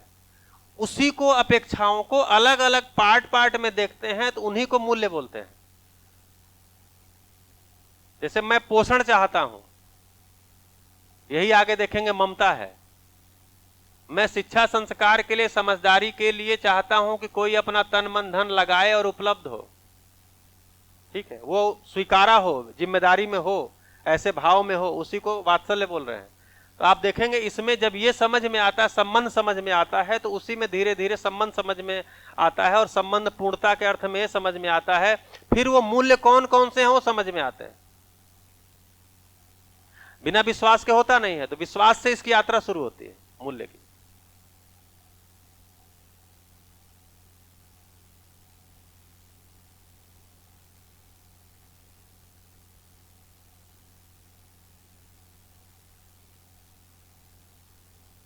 तो संबंध ये वास्तविक हैं, अस्तित्व सहज हैं, कि बनावटी टाइप के हैं? जैसे अभी बहुत सारे जगहों पर कह रहे हैं संबंध ही और यही बोझ है, मतलब संबंध ही बोझ है। बहुत सारी फिलॉसफी ऐसी बोल देती है, किसी मतलब ही नहीं, आप अपना काम करो, हम अपना काम करें, दिक्कत क्या है?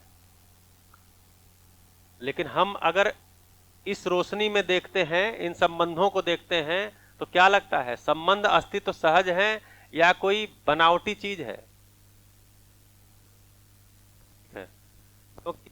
है जीवन है, जीवन को पूर्ण होना है, जागृत होना है। जीवन के जागृत होने के लिए शरीर एक आवश्यकता है।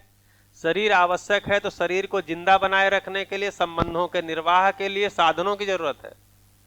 साधनों की जरूरत दो ही काम के लिए है, संबंध के निर्वाह के लिए और शरीर को जिंदा बनाए रखने के लिए। शरीर से श्रम करना है तो इसको ऊर्जा मिलती रहे, शरीर के अंदर रिपेयर मेंटेनेंस होता है तो उसके लिए मिनरल्स विटामिन्स मिलते रहें, पोषण होता रहे, प्रोटीन मिलती रहे, मतलब इसके लिए सुविधाएं जरूरी लगती हैं। और सुविधाओं के आवश्यकता के लिए शरीर के मामले में देखेंगे तो सुविधाओं के पूरा होने के लिए संबंध है ही, बिना संबंध के पूरी नहीं होती। जीवन है, जीवन है, जागृत होने के लिए शिक्षा संस्कार समझदारी की यात्रा है। हाँ जी, यात्रा है तो इसके लिए भी संबंध की आवश्यकता है।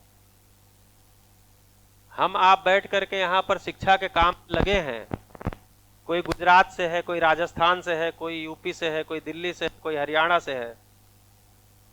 किस लिए हम यहाँ बैठे हैं? ज्ञान के लिए। ज्ञान शरीर का पार्ट है कि जीवन का पार्ट है? चेंज किया गया। अच्छा,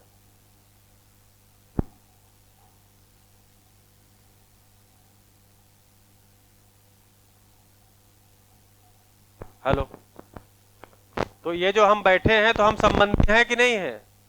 संबंधी हैं। तो ये अस्तित्व सहज है, संबंध है। जैसे ही शरीर की बात चर्चा हुई, शरीर के लिए बेल बजा। ठीक है, तो शरीर के लिए भी संबंध है, जीवन के लिए भी संबंध है, लेकिन ये भी हमको पता है कि जीवन के लिए ही शरीर है। अभी जो हम उल्टा सोच रहे हैं कि शरीर के लिए जीवन है, यही तो उल्टा हुआ है। थोड़ा सा ज्यादा गड़बड़ियां नहीं हुई हैं, बहुत छोटी छोटे नट हमको टाइट करने हैं। वो लगे हुए हैं, बस उसको टाइट करना है। थोड़ा ढीला हो गया है या कहीं पे नट उल्टा लग गया है, उखाड़ के सीधा कर दीजिए। अभी लग रहा है कि शरीर के लिए जीवन है,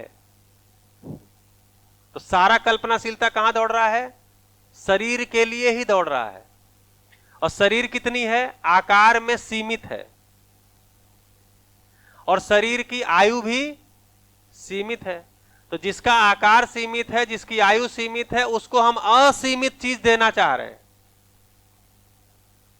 यहीं पे थोड़ा ढीला है। इसी को कसना है थोड़ा सा।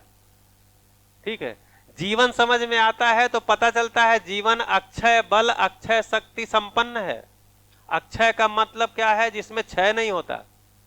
ठीक है, ये कहां से आता है कि कल्पना हम करते हैं और कल्पनाशीलता मेरे में अक्षय है, खत्म ही नहीं होती। कल्पनाशीलता, इच्छा, विचार, आशा को बोलते हैं, वहां से जीवन क्रिया को पकड़ते हैं तो पता चलता नहीं है, अभी तर्क हमारा अभी लगता है। अभी देखिए जीवन के बारे में तर्क ही हमारे पास है, तो तर्क लगता है कि अक्षय बल अक्षय शक्ति संपन्न है। तो जो चीज अक्षय बल अक्षय शक्ति संपन्न है उसकी कोई आयु ही नहीं है, इसीलिए बोला अमर है ये। इसका हमें स्पष्टता होना, जब विवेक वाला पाठ पढ़ते हैं तो यही तो स्पष्ट होना है ना, क्या चीजें नश्वर हैं। शरीर नश्वर है, ये जो बिल्डिंग है ये, इसकी भी आयु है, ये नश्वर है। ये जितने एसी लगे हैं ये खराब हो सकते हैं। ठीक है, खराब होंगे मतलब इसकी एक निश्चित आयु है, उसके बाद ये चलेंगे ही नहीं। अभी खराब होना, रिपेयर होना चलता रहेगा, लेकिन एक समय के बाद वो भी नहीं चलेगा, बोलेंगे हटा दो दूसरा लाओ। तो कुल मिलाकर के क्या क्या चीजें नश्वर हैं ये हमको स्पष्टता है, क्या चीज अमर है उसकी स्पष्टता। तो पता चलता है किसी नश्वर चीज के लिए हम अमर चीज को झोंके हुए हैं पूरा। दिन रात उसी कल्पनाशीलता में लगाए हुए हैं किसी नश्वर चीज के लिए। ये चीजें, इसी को बोला विवेक जागृत नहीं है। तो जो अमर है, जीवन है, तो दूसरा भी जीवन अमर है, उनके बीच में संबंध है। इसीलिए बोला संबंध शाश्वत है, क्योंकि दो अमर चीजों के बीच में है, इसलिए वो शाश्वत है। हाँ जी, तो कुल मिलाकर के जो संबंध का पार्ट है, इसको इस ढंग से देखेंगे। ये 7 संबंध है, यहां तक हम इसको देखेंगे और अगले सत्र में हम लोग इनमें जो निहित मूल्य हैं उस पर चर्चा करेंगे। धन्यवाद, नमस्कार।